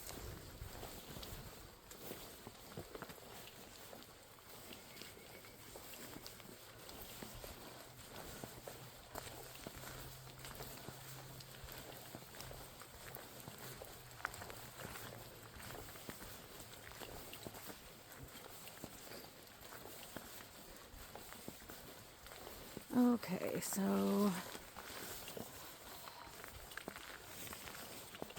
this says upper loop, and that one says back loop. Okay, I'm not gonna go on the back loop. I'm gonna stay on the upper loop and come back around.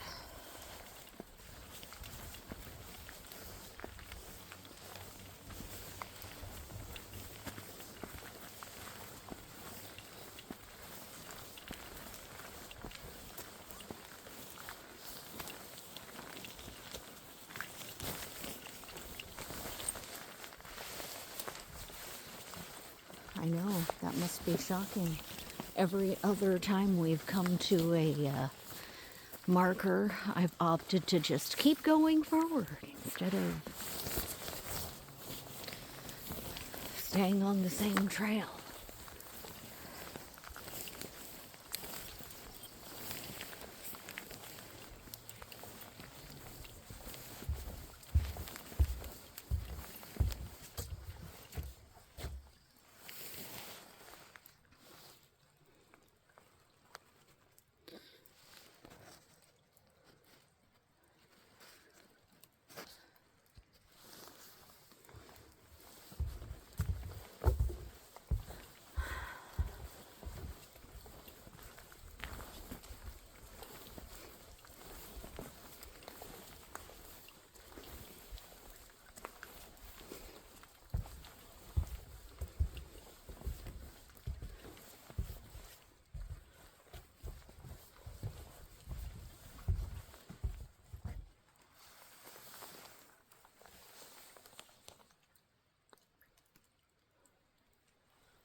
I didn't tighten down my backpack.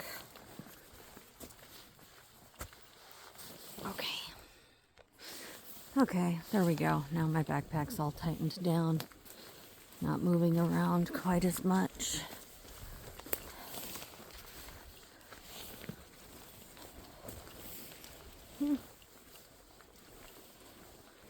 Wind has knocked a bunch of stuff down from up there.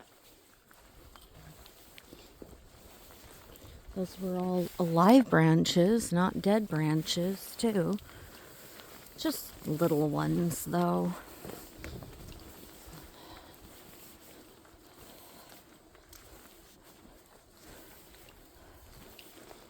Oh. So, see these ferns here? And they're still not furled. They are edible, and they are very high in iron, just like the redwood clover. Oh no, the redwood clover, it's high in vitamin C, and the ferns are high in iron. I misremembered.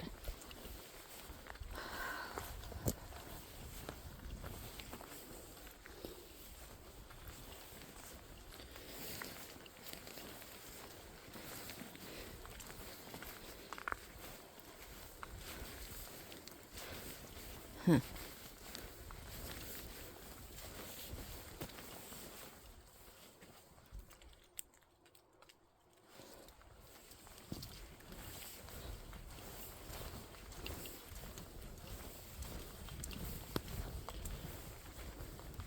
I'm starting to feel paranoid about the forest, though.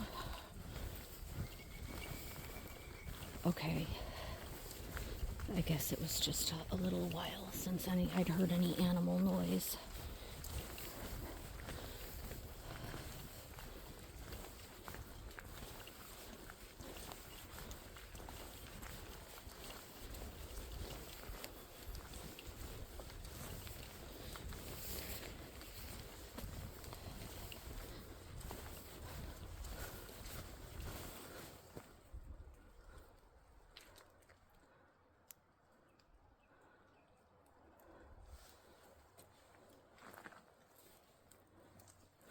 Okay, I do hear animals. I do hear them.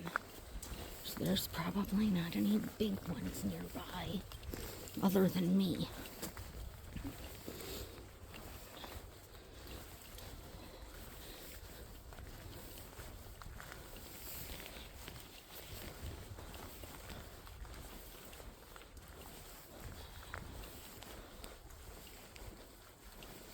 Huh.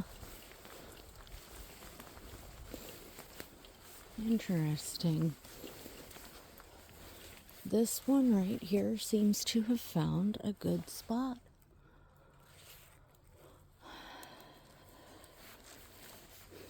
It's very healthy, and it does not have any scorch marks on it. So I can only surmise that this one right here, its cone opened up and it started its life journey when all the rest of these got their scorch marks. And look, this tree is probably 20 feet tall, maybe 25. It's not 30. Between 20 and 25 feet.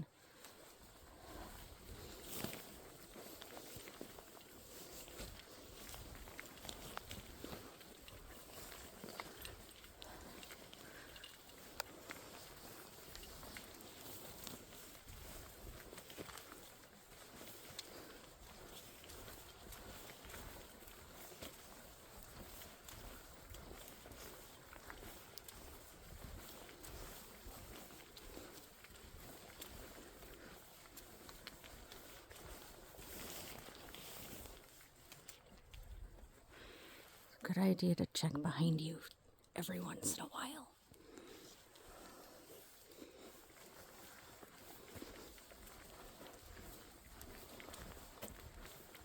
It's also a good idea to always hike with a partner, but I do most of my camping by myself, which means I'm usually hiking by myself too.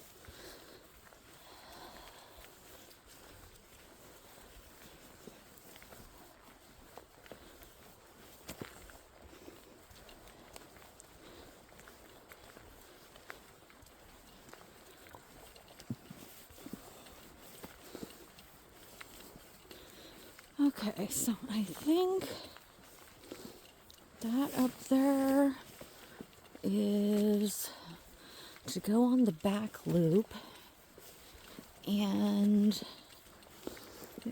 from the map, if I go on the back loop for just a little ways, I will then encounter the meadow trail. But I don't know. Maybe that's not true.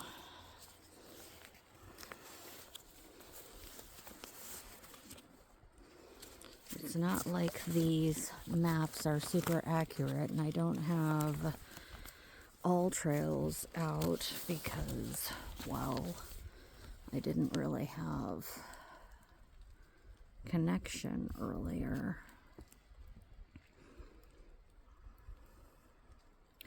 Yeah, so if I go on the back loop trail just a little bit, then I can go on the meadow trail. Although I can also go on the meadow trail from the upper loop trail. It won't be for as long. I don't know. Let's see. If I don't run into the meadow trail pretty soon, then I will just turn back around.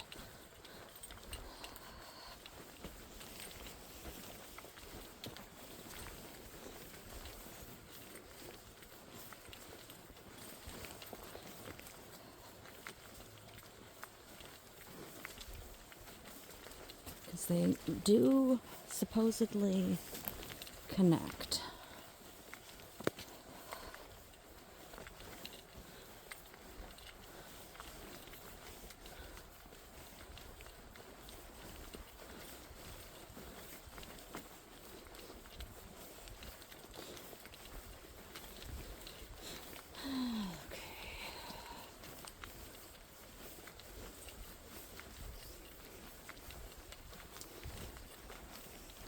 I don't know. Maybe I should just turn back now if there's fallen trees on the path. I don't know. I want to go on the meadow trail. Maybe I'll see some more deers. I think deer is also plural. It is both singular and plural.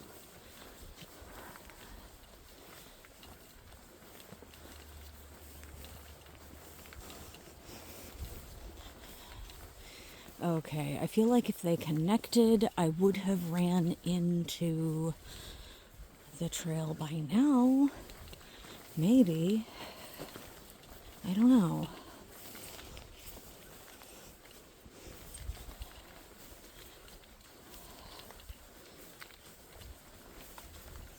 It seemed from the map like they connected fairly soon after that junction.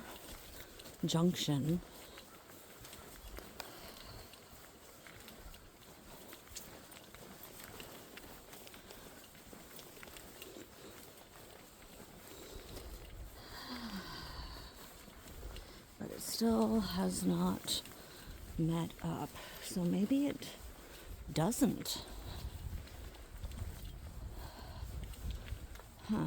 That's disappointing. I was looking forward to going on the meadow trail. It's the only reason why I turned onto the freaking back loop trail was so that I could go on the meadow trail. But I should have ran into it by now.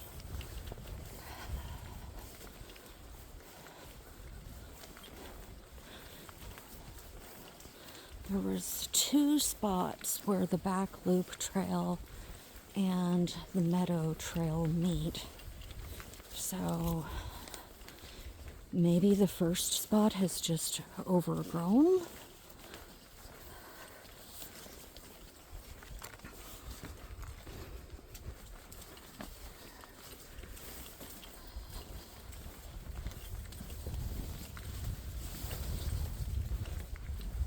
There wasn't a marker.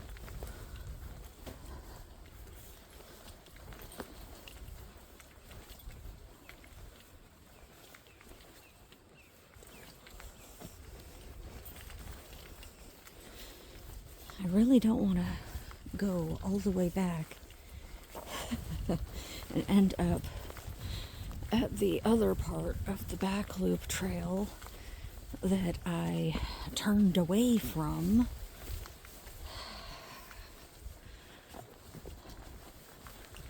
That would really annoy me.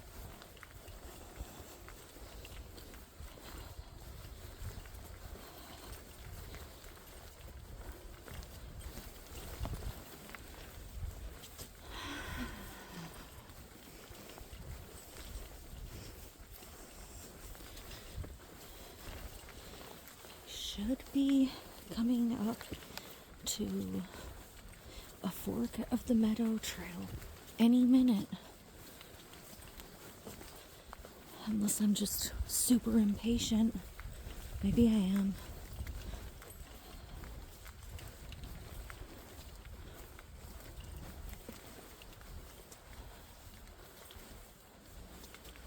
Huh.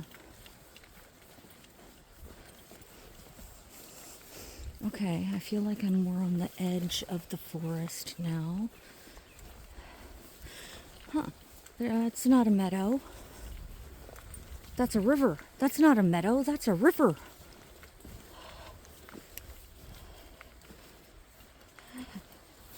Okay.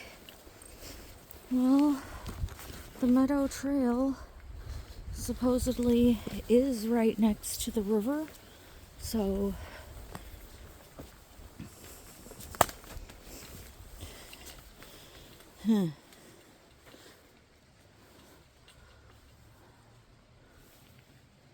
there is a little marker right there. Let's see what it says.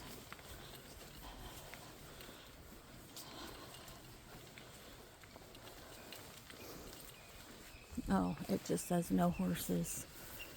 Okay. Well, maybe if I go out onto that beach, I'll come upon the meadow trail. Maybe.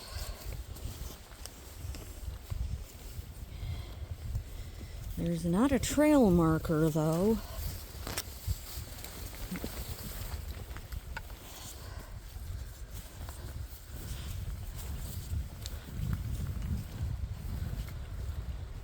This is a nice little beach, though. Feels like some real sand. This is a lovely spot.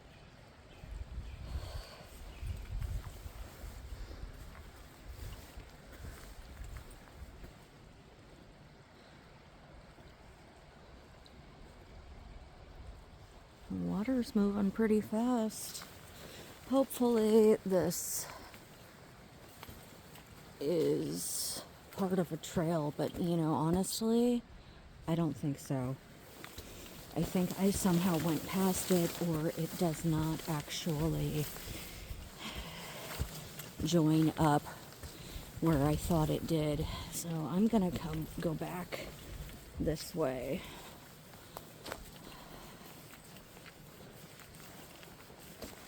Okay, backtracking.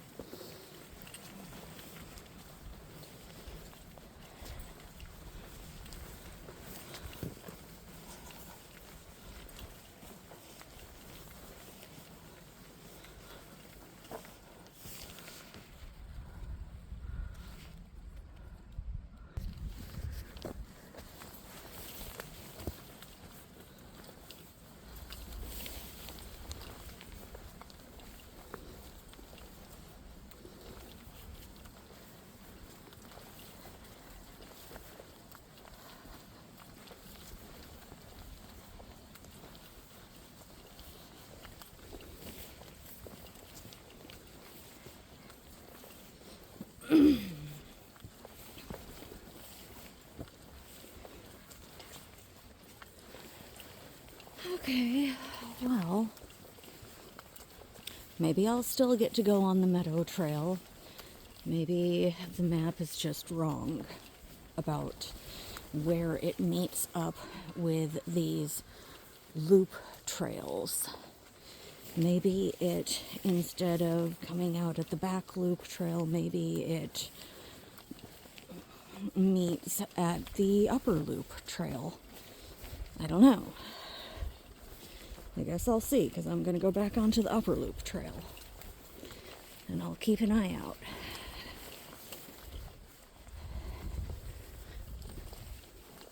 My legs are definitely starting to feel the fact that I've been walking for over 2 hours.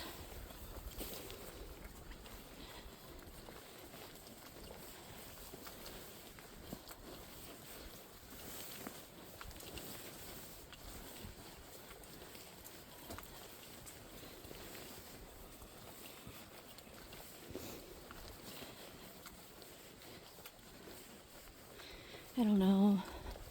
Hikes like this, though, that are just so beautiful, make me wonder if I shouldn't start doing some kind of training so that I can take up backpacking.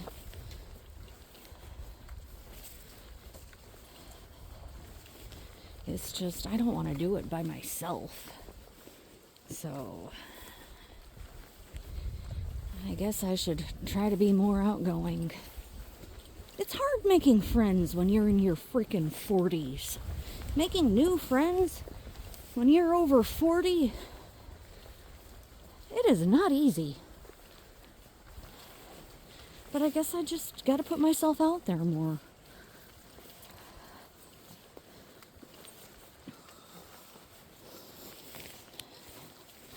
It's... So, on a personal note, I am asexual.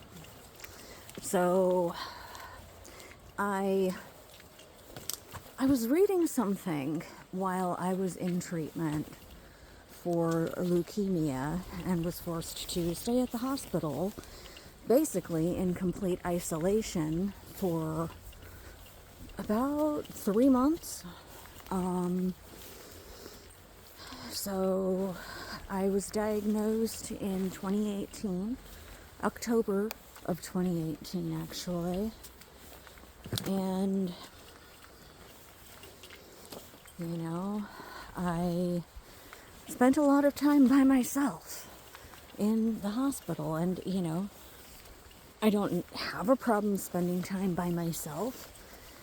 Usually I can find things to do on my own. But I was reading something, and it was really like a light bulb went off for why none of the relationships that I have ever been in have worked, I had always just thought that I ended up in bad relationships because, well, my picker was broken, I guess,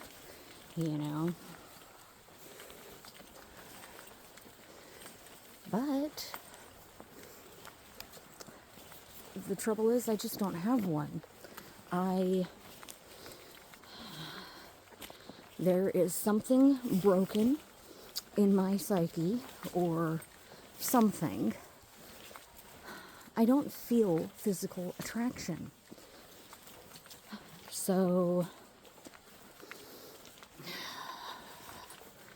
while I can acknowledge or whatever that people might be attractive, I just don't feel any kind of spark that ever makes me interested in people, which really makes it difficult to start a relationship because, it's always on the other person's end, And so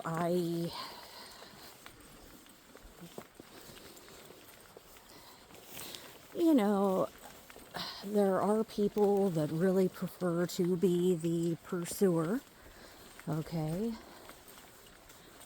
And, maybe this is the meadow trail right here. And it's just not marked. Because that was the upper loop trail, and so is this. Let's go look at that bench and see if it's the same one from earlier or if it's a different one.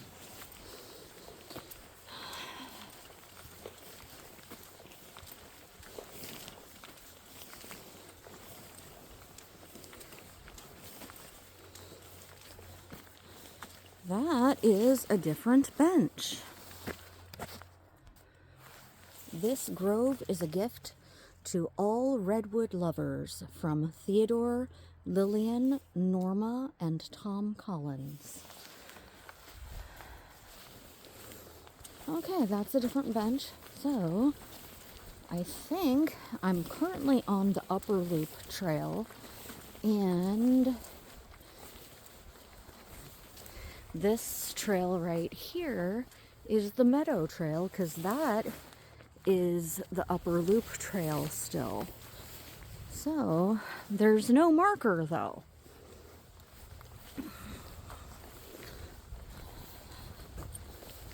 Okay, so the map is just wrong.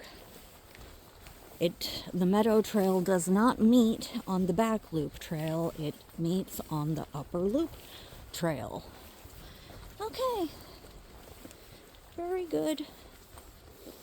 Back to what I was talking about, though. So,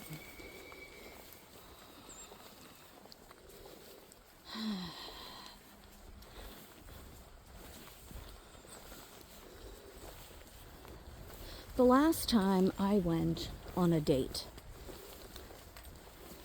it was actually accidental.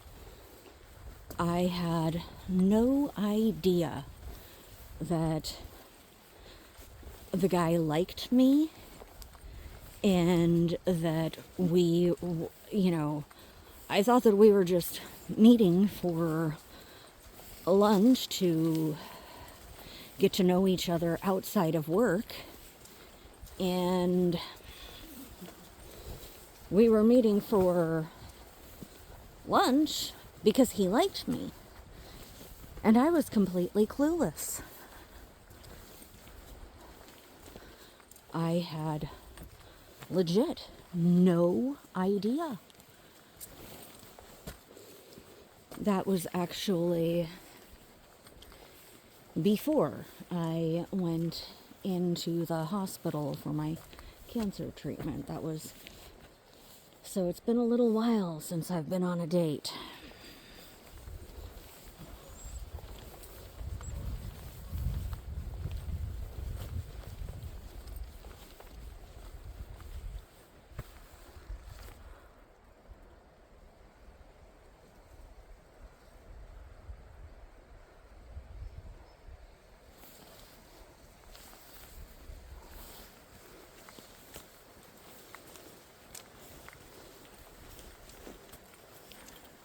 This is a gorgeous view.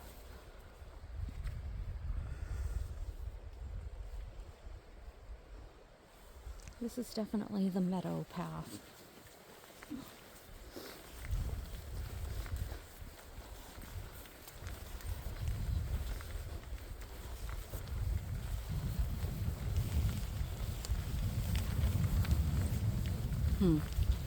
It is a fair bit more windy out here on this path than it was farther in on those paths through the forest, though.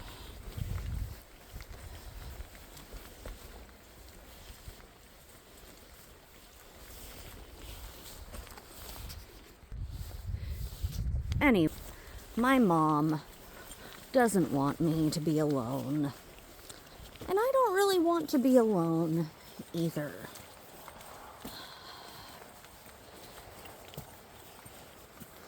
But the dating landscape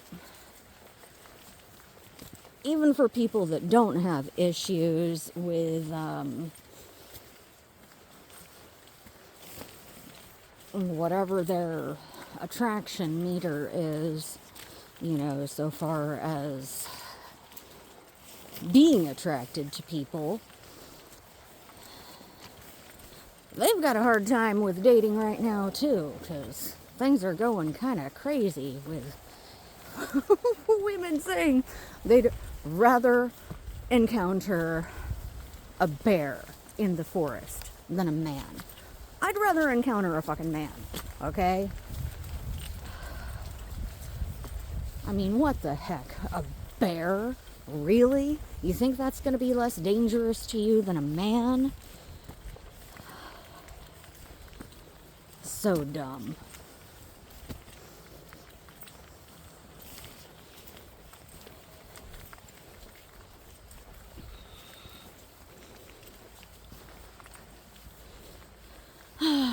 Yeah.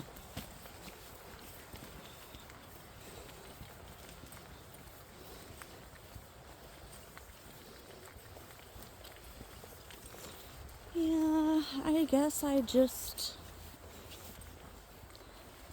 gotta put myself out there somehow. You know, for making friends, because I'm not super good at it. I'm not the most outgoing.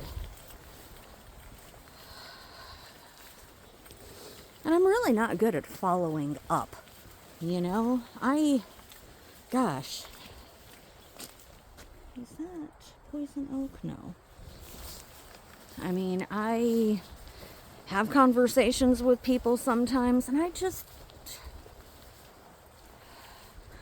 talk to them, and then there's some kind of a pause where I forget to respond for a freaking month. And that's not cool. That's not the greatest way to make friends and keep them. But I'm just not that you can tell from these videos, I'm not the most verbose.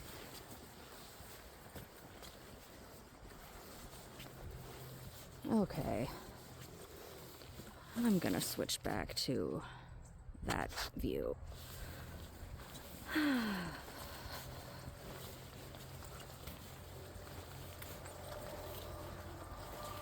see another marker up there in the distance. I think it's a no horse marker, though.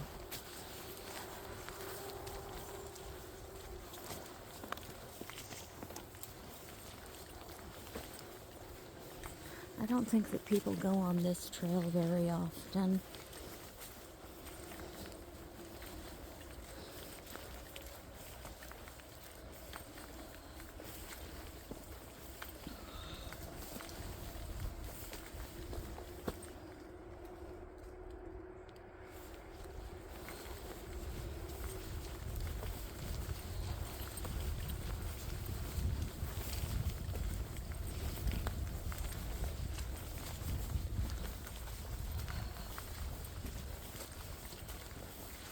And I'm very annoyed. I forgot my Fitbit at home.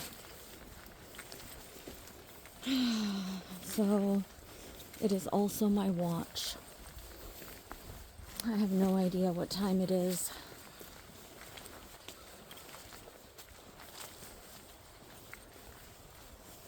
No horses.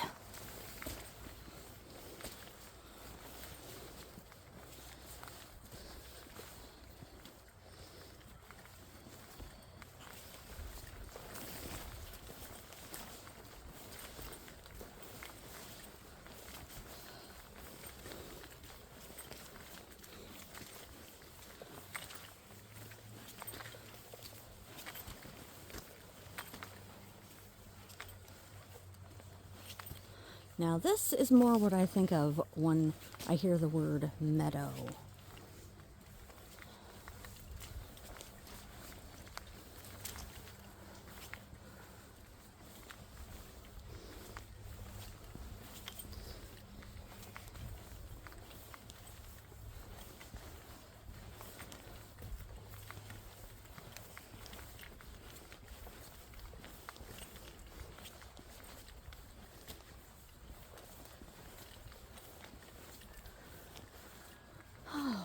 beautiful day.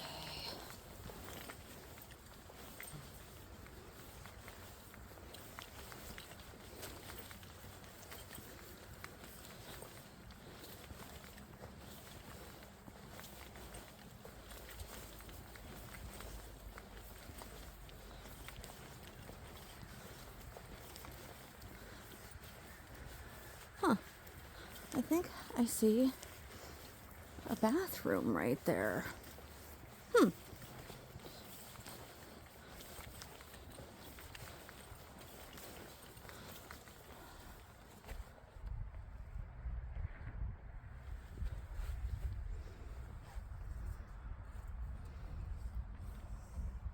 If there were some wildflowers out here, this would be a just phenomenal place. That's all it's missing, some wildflowers.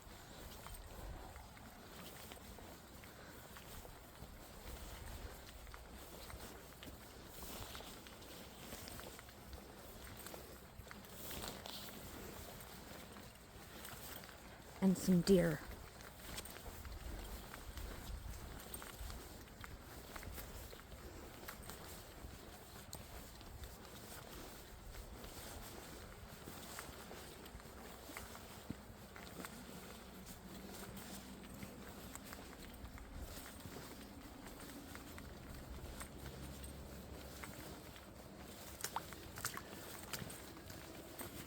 I hear chickens.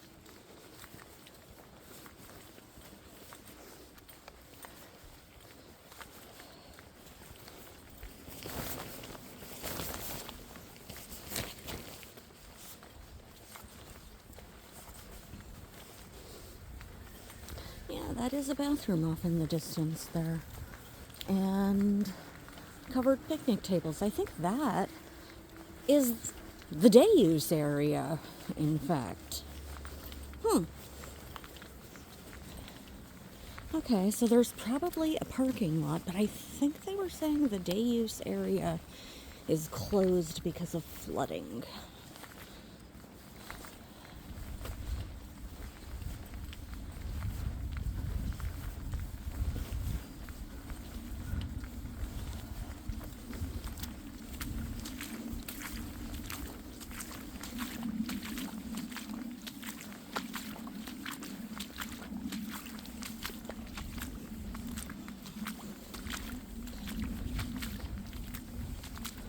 Wow, look at that. There's some wildflowers right there. Kind of. Some English daisies. Or English lawn daisies, rather.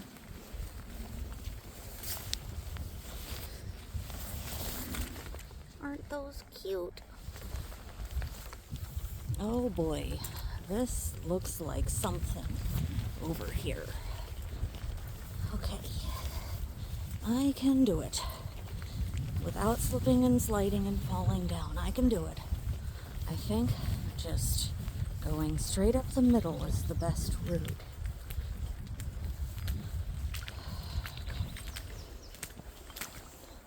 Okay.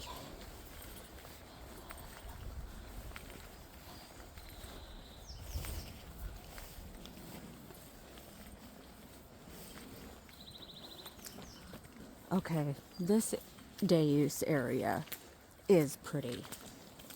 It is very idyllic. Wow. And a lot of that has to do with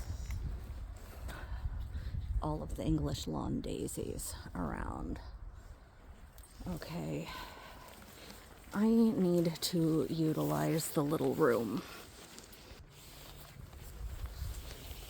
Huh. I see a car. Maybe the day use area isn't. Oh, that is a Gentle Giants All Access Trail. So I was already on the All Access Trail earlier. Okay. So that right there I think this is the start of the all-access trail. So we are up like right there by where it says picnic area.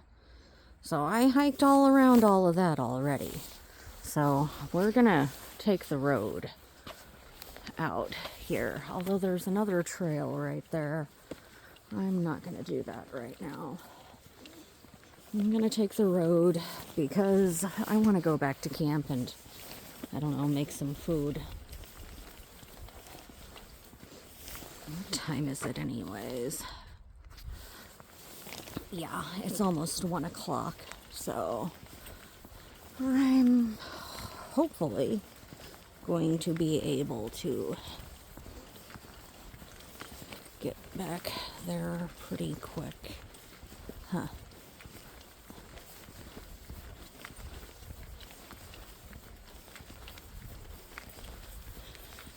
No parking, it says. Oh, it's starting to rain again. Okay.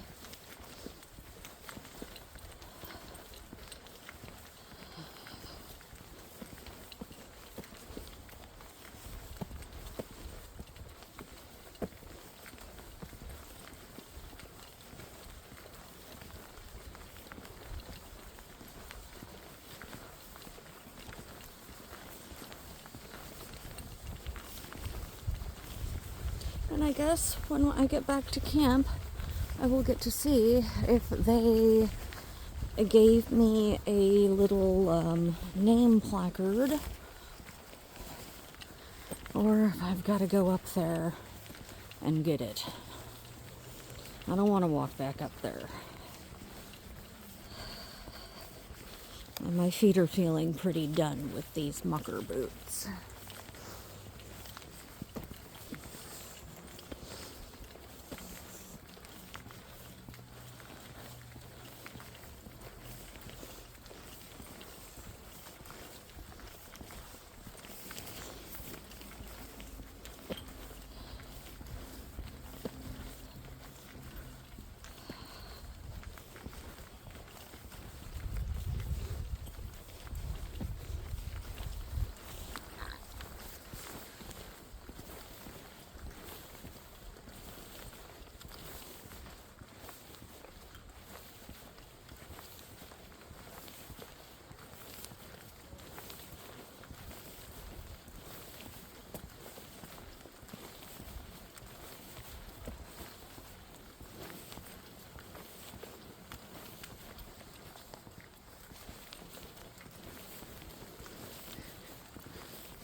Huh.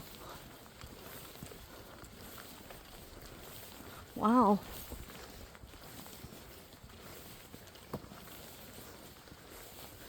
I think that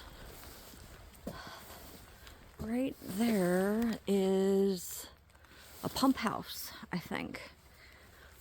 And this area is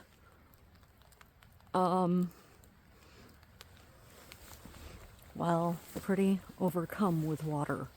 I wonder how often they have to I don't know, do maintenance on that pump house.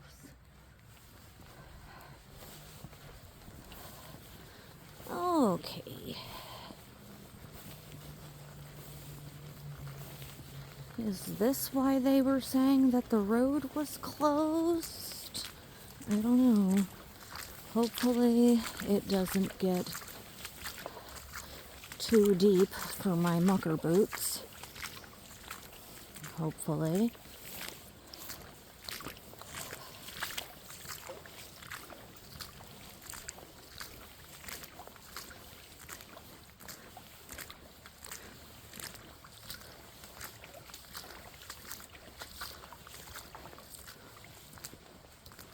There we go.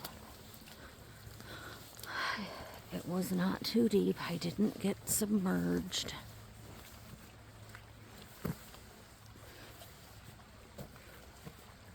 Oh!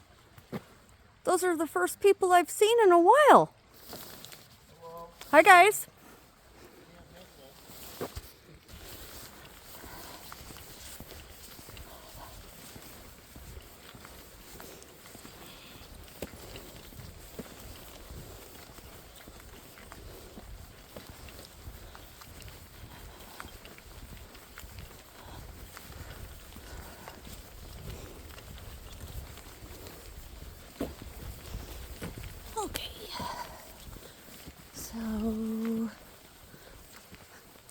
So this is where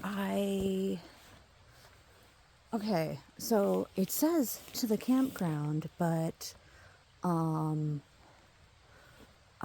was on that trail earlier and I did not see any campground. So I'm gonna just stay on the road, and in theory I'll be able to find the freaking campground from the road.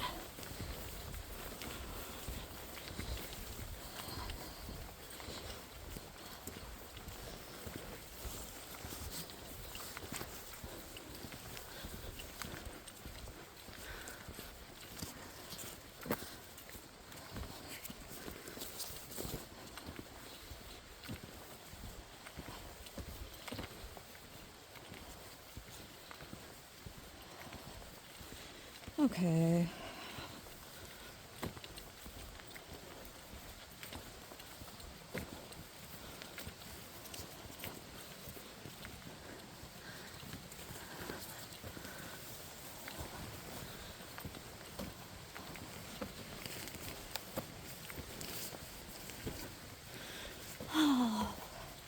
I hope that this whole road isn't on an incline.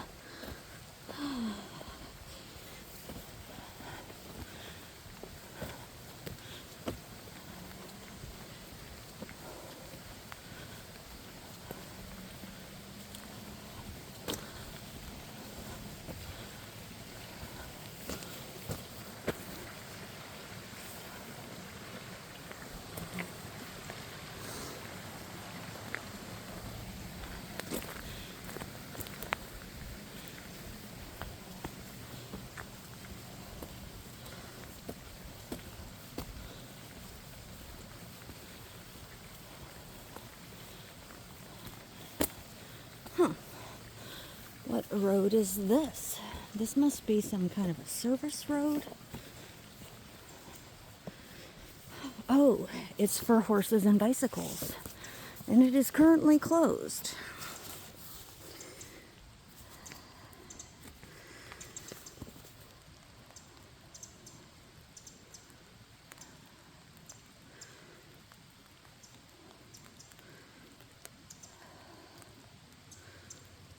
Okay.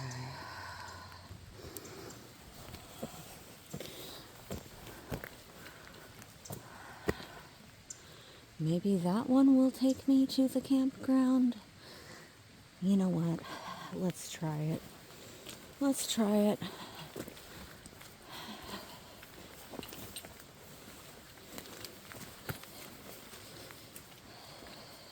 I am adventurous.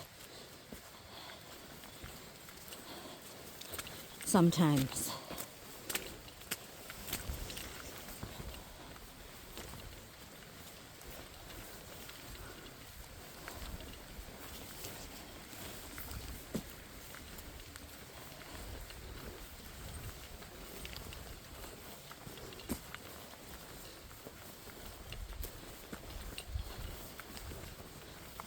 Huh. I don't think they maintain this quite well enough for bicycles.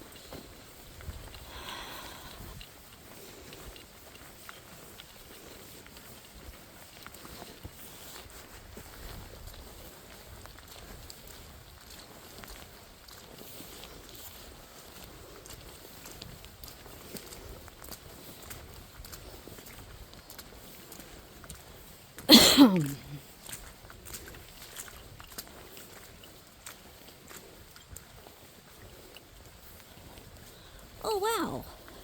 That is a pond up there. That a pond. Okay. Huh. Well,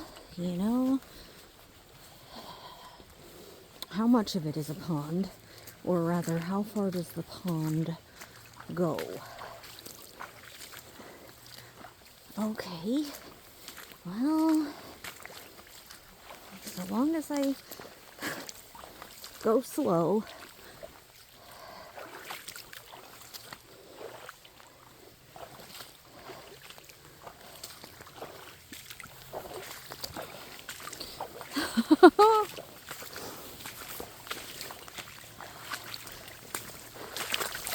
My goodness gracious.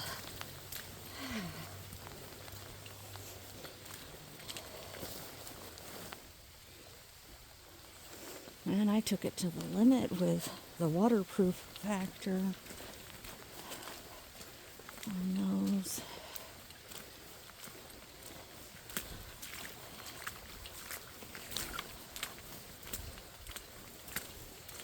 I wonder where this one ends up. Hopefully it's near the campground. There's more deer. There's a deer.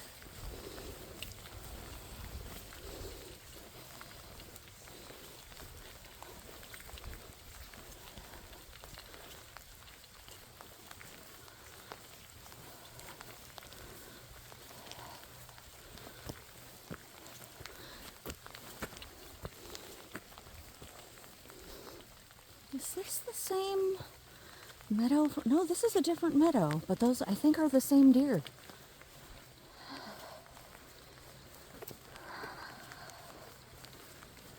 You don't have to go, little deers.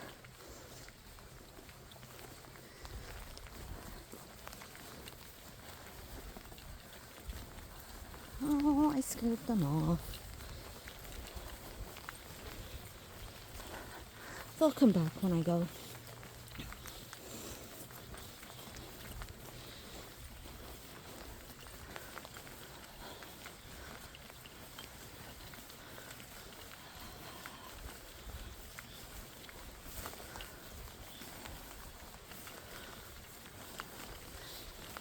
Is this the same meadow? Where the hell is the trail?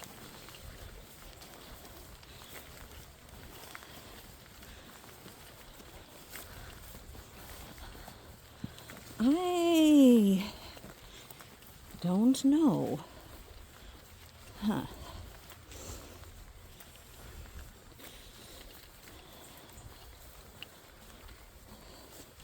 Is that the trail? I've got strong doubts about this right now. Yeah, I've got strong doubts.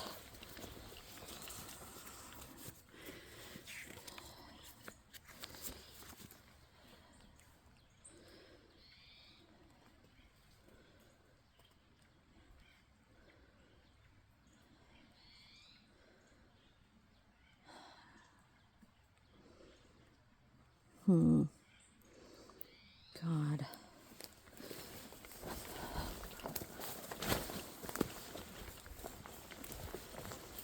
Okay.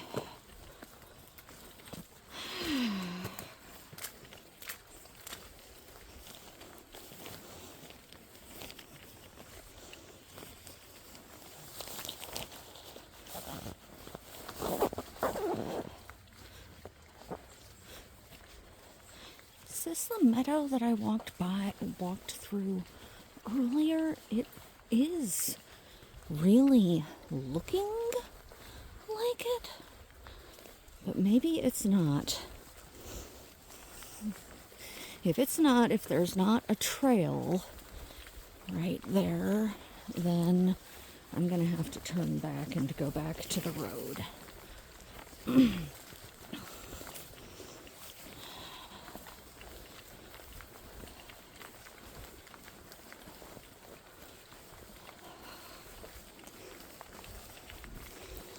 Okay, So the bike and horse trail is a bust, but here's the trail that I was on earlier that I stopped to see the deer.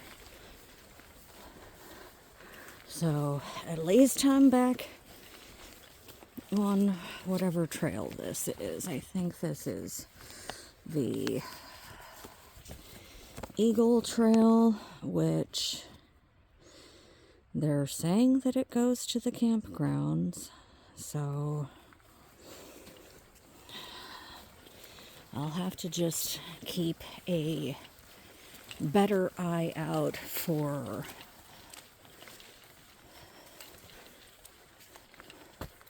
what does, okay, so Wildcat, I think, that goes to the Wildcat campground. Okay.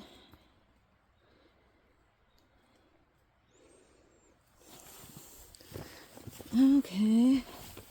Well, I will go that way, even though that is not the campground that I'm staying at.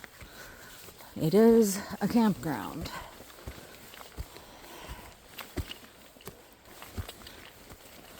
Oh, wow.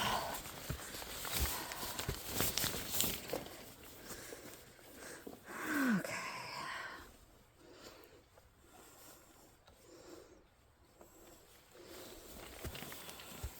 If I had turned and gone this way earlier, it would have shaved hours off of the trip.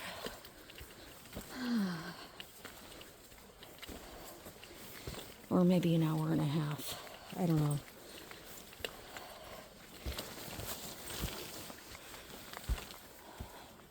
We'll see.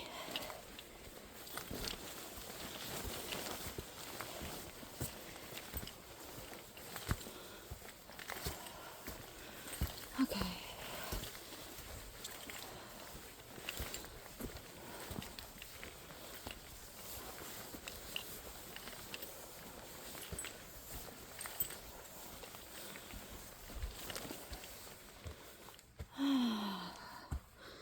I just want to get back to my campground and put my feet up for a little while.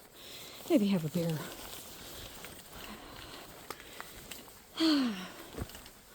Yeah, that sounds really good. And a sandwich.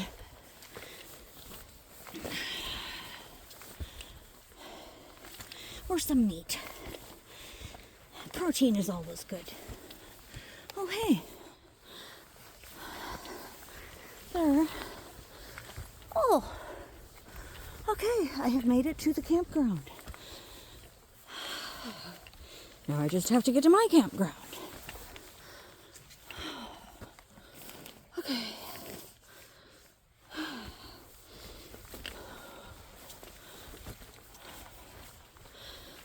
Okay.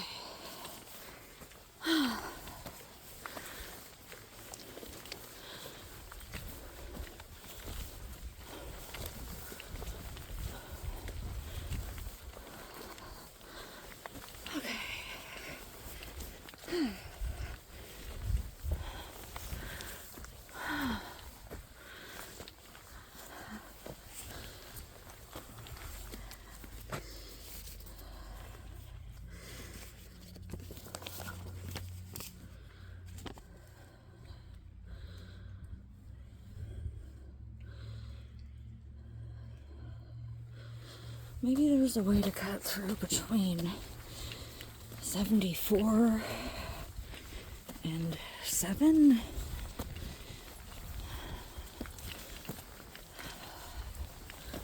Okay, this is 59, so I guess I could do an evaluation of these. Okay, so 57. The parking area is slanted at 57, and then you have to carry your stuff a little ways, around 20 feet, to get to the picnic table and fire pit. It does look like it has just a little bit of a slant towards the edge of the hill for the area for the tent to be set up.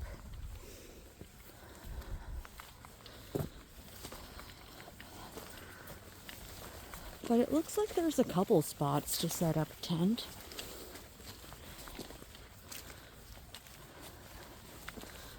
Okay, this next one, I'm not sure which one it is. We'll see on the way out. It's got a lot of acorn tops. Those look like acorn tops. There must be an oak tree near here. Either that or the squirrels have been hiding their acorns here. I don't think that I personally would camp at this spot. The one spot that would be really good for setting up your tent, there's a dip in the middle, so water would pool right there, which would not be good. It wouldn't be good at all. And over here where all of our acorn tops are, it's very slanted. And it looks like pretty rocky as well. Obviously, that spot where the dip is, it can be filled in, but it hasn't been. Okay, so that was number 59. Number 58. The parking slab is slanted.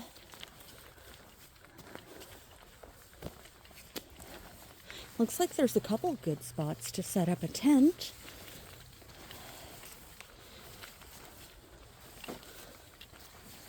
The table's in good condition and it's level. I don't think the fire pit will end up in a puddle, which is always a plus.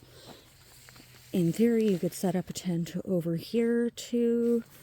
But there is a lot of, redwood foliage down on the ground, which might not be good.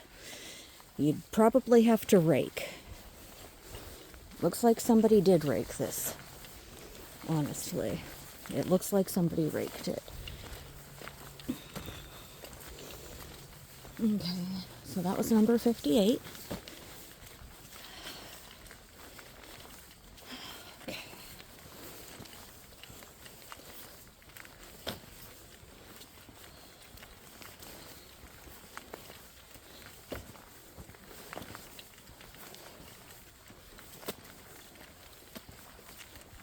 Number 60. The parking slab looks pretty level, actually. What the fuck? What the hell?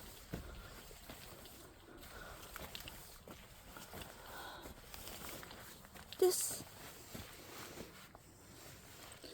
is just a burl from the root. Oh my goodness. That's crazy. That is freaking crazy. I've never seen anything like that before. This looks like a pretty nice campsite, actually. Person could put a tent right over here. And, there is a little bit of a slant to it. You could put a second small tent, like right there. The table is in atrocious condition. Yeah, the table is not in good condition at all. I'm not sure it's safe to sit on.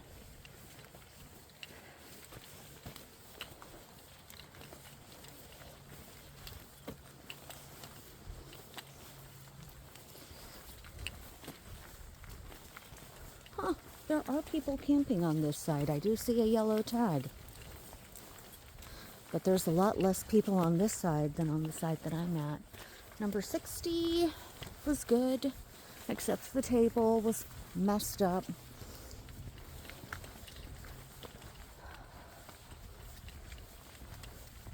Number 61, I believe this one is. No, I think this side is closed because that tag just says reserved. Normally they only do that when person could put their tent right there. That's pretty level. You'd have to rake it first to get out a lot of those, the redwood leaves. Yeah, this fire pit is not going to end up in a puddle. That's always really nice. The table looks pretty level to me. I mean, there are a bunch of trip hazards in these roots on the ground, so it's sort of a stay at your own risk kind of thing. You know, and you could put a tent right over here too, right behind the parking slab. So there's room for a couple of them. That's number 61.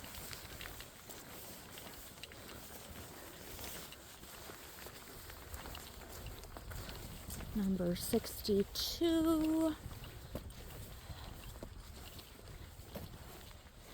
The parking slab looks pretty level, actually. So does the table. The table looks good. It's pretty level.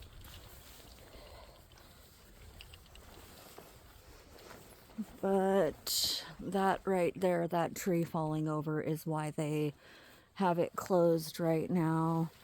And I don't think that this fire pit will flood. It doesn't look like it's, you know, it doesn't look like it's significantly lower right there.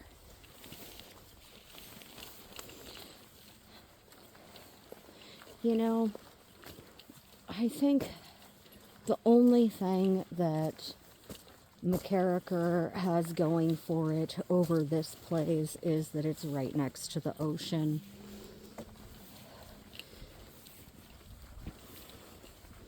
This place is, gosh, around a 45-minute drive, maybe an hour drive from Fort Bragg, depending on how you drive, of course.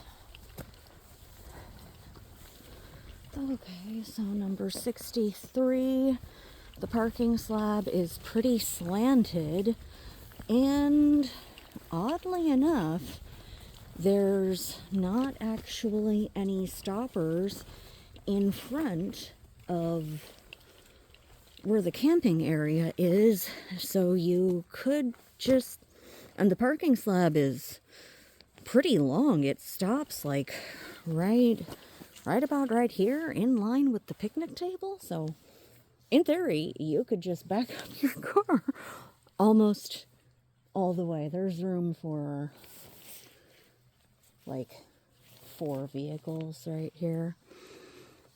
In my opinion, there's room for 4 vehicles here. And that's a really level spot for tents right there. You could probably put a couple tents there, depending on what size they are. You might be able to put more than that. This is a pretty good campground right here, a campsite. There's room for another tent right there, too, on the other side of the table. The table is in reasonable condition. It's got a slight slant to it. There might end up some water around the fire pit here. It's not fully level. There are some dips. But this is a pretty good campsite. I'd definitely stay at this campsite.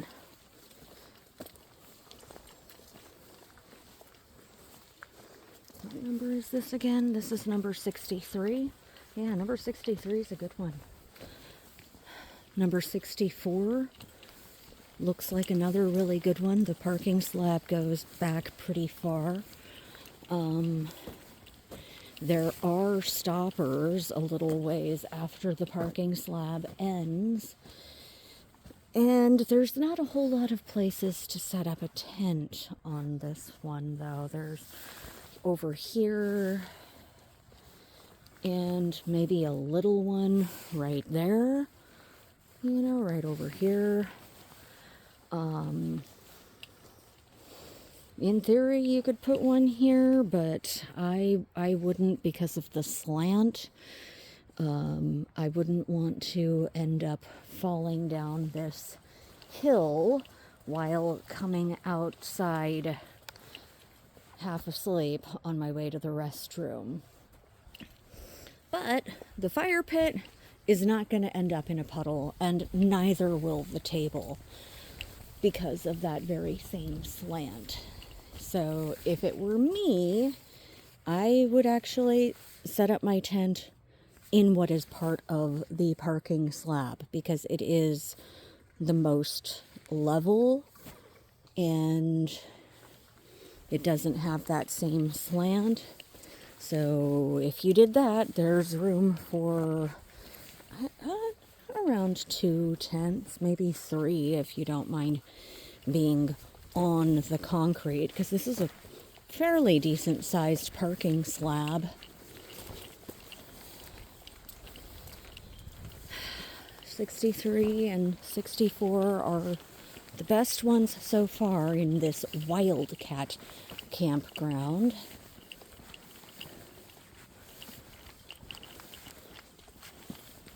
Oh, the bathroom has a hole in the roof. That's not good. So maybe they're not the best here if the bathroom's closed. Okay, so with this one, I think this is number 65. Yeah, this is number 65. The slab it's pointing down this way towards the road. It is not level. It's slanted towards the road.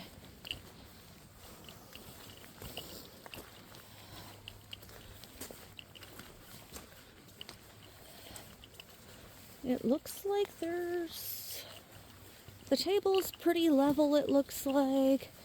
The fire pit is in a good position too. It's not going to end up in a puddle. This one, the campsite itself is very rocky. The ground is really rocky. So you'd have to select your tent location very carefully because you can't be too close to the fire pit. You'll end up with holes in your tent. It looks like this right here between these 2 trees is probably going to be the best spot for a tent. There's not as much rocks as that I can see. It looks like it's pretty level too. And you might be able to put a tent over here behind the food locker as well. Yeah, there's room for a little bit, but the whole campsite does have just a slight slant. Although, I don't know, those ones, I mean, yeah, there's a slight slant on this side between these 2 trees. But over here, behind the food locker, it looks like it's pretty level. You'd have to rake it, though, because there's all of these little pine cones everywhere.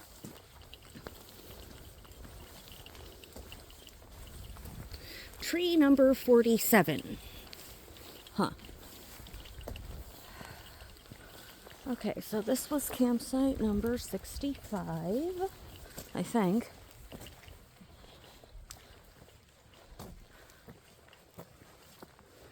Yeah, number 65. And there's a water spigot pretty close by, but yeah, the bathroom, both sides look to me like they must have holes in the roof, Either that or the roof needs repair.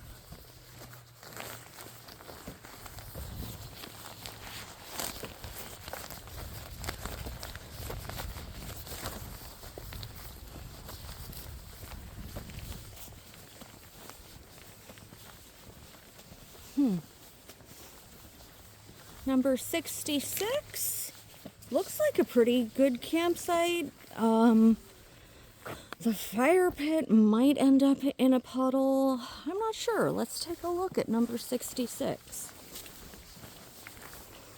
The parking slab looks pretty level on number 66. The table's in good condition.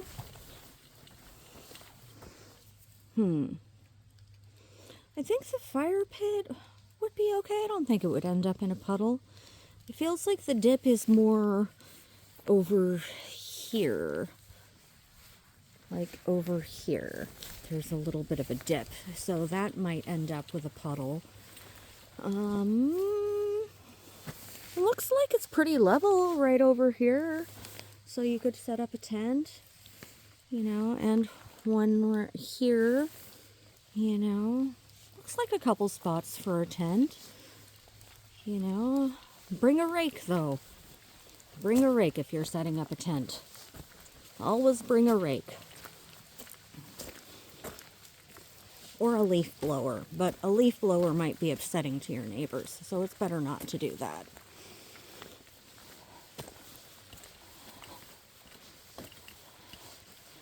Number 67. The parking slab has a slight tilt sideways instead of longways, it looks like.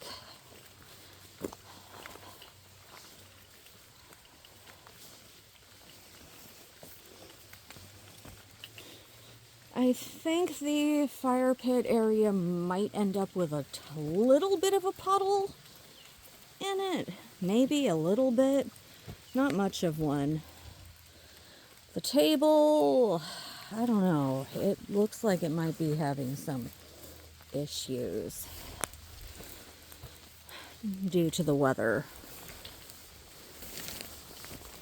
I'm not really seeing a whole lot of places to set up a tent at this campsite.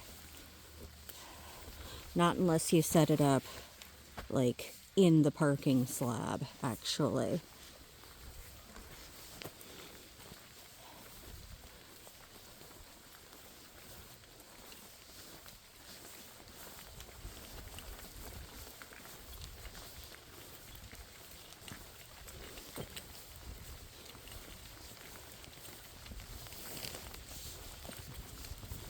Number 68. The parking slab has a slight tilt. It's not level farther back. If you park up towards the front, it'll be pretty level, but back more than a car's length, it definitely has a slant. But in theory, that's where you'd put your tent, in theory. And there's not a whole lot of places to put your tent, but the fire pit won't end up in a puddle, I don't think. The table looks like it's in pretty good condition. You might even be able to set up a hammock so long as you are gentle to these trees. You could set up a hammock over here to over here. Yeah. You just got to be really careful because these are redwoods, and redwoods, their bark can get kind of spongy. So, yeah. If I camped at this place, I would set up a hammock right across here. Yep. Maybe even have my hammock tent so that things stayed nice and dry. Yeah. Hammock tent right there. And regular tent right there. maybe room for another tent right there. That was number 68. And I'll have to remember number 68 for next time I want to go take my hammock camping with me. I should get in the habit of taking it with me. Anyways, just because. Okay, number 69, and it's definitely raining now. So campsite number 69 has a pretty level parking slab. It's very level back there. Maybe just a slight dip where it might puddle, but closer to the street, it's very level.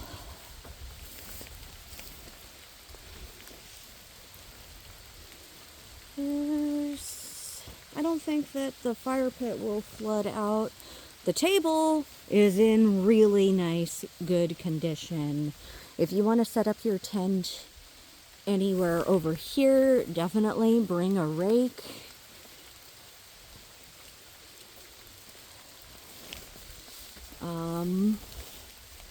I don't know that I would trust many of these trees for a hammock.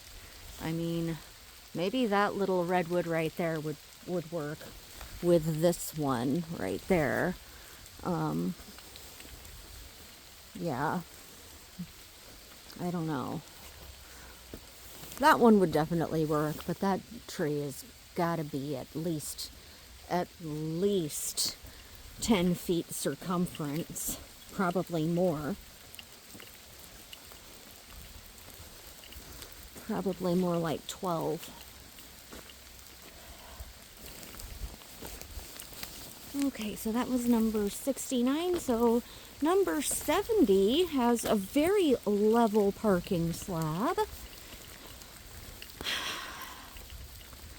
The whole campsite actually looks really level. I don't think that the fire pit area would have an issue with flooding. The table looks brand new, and it's,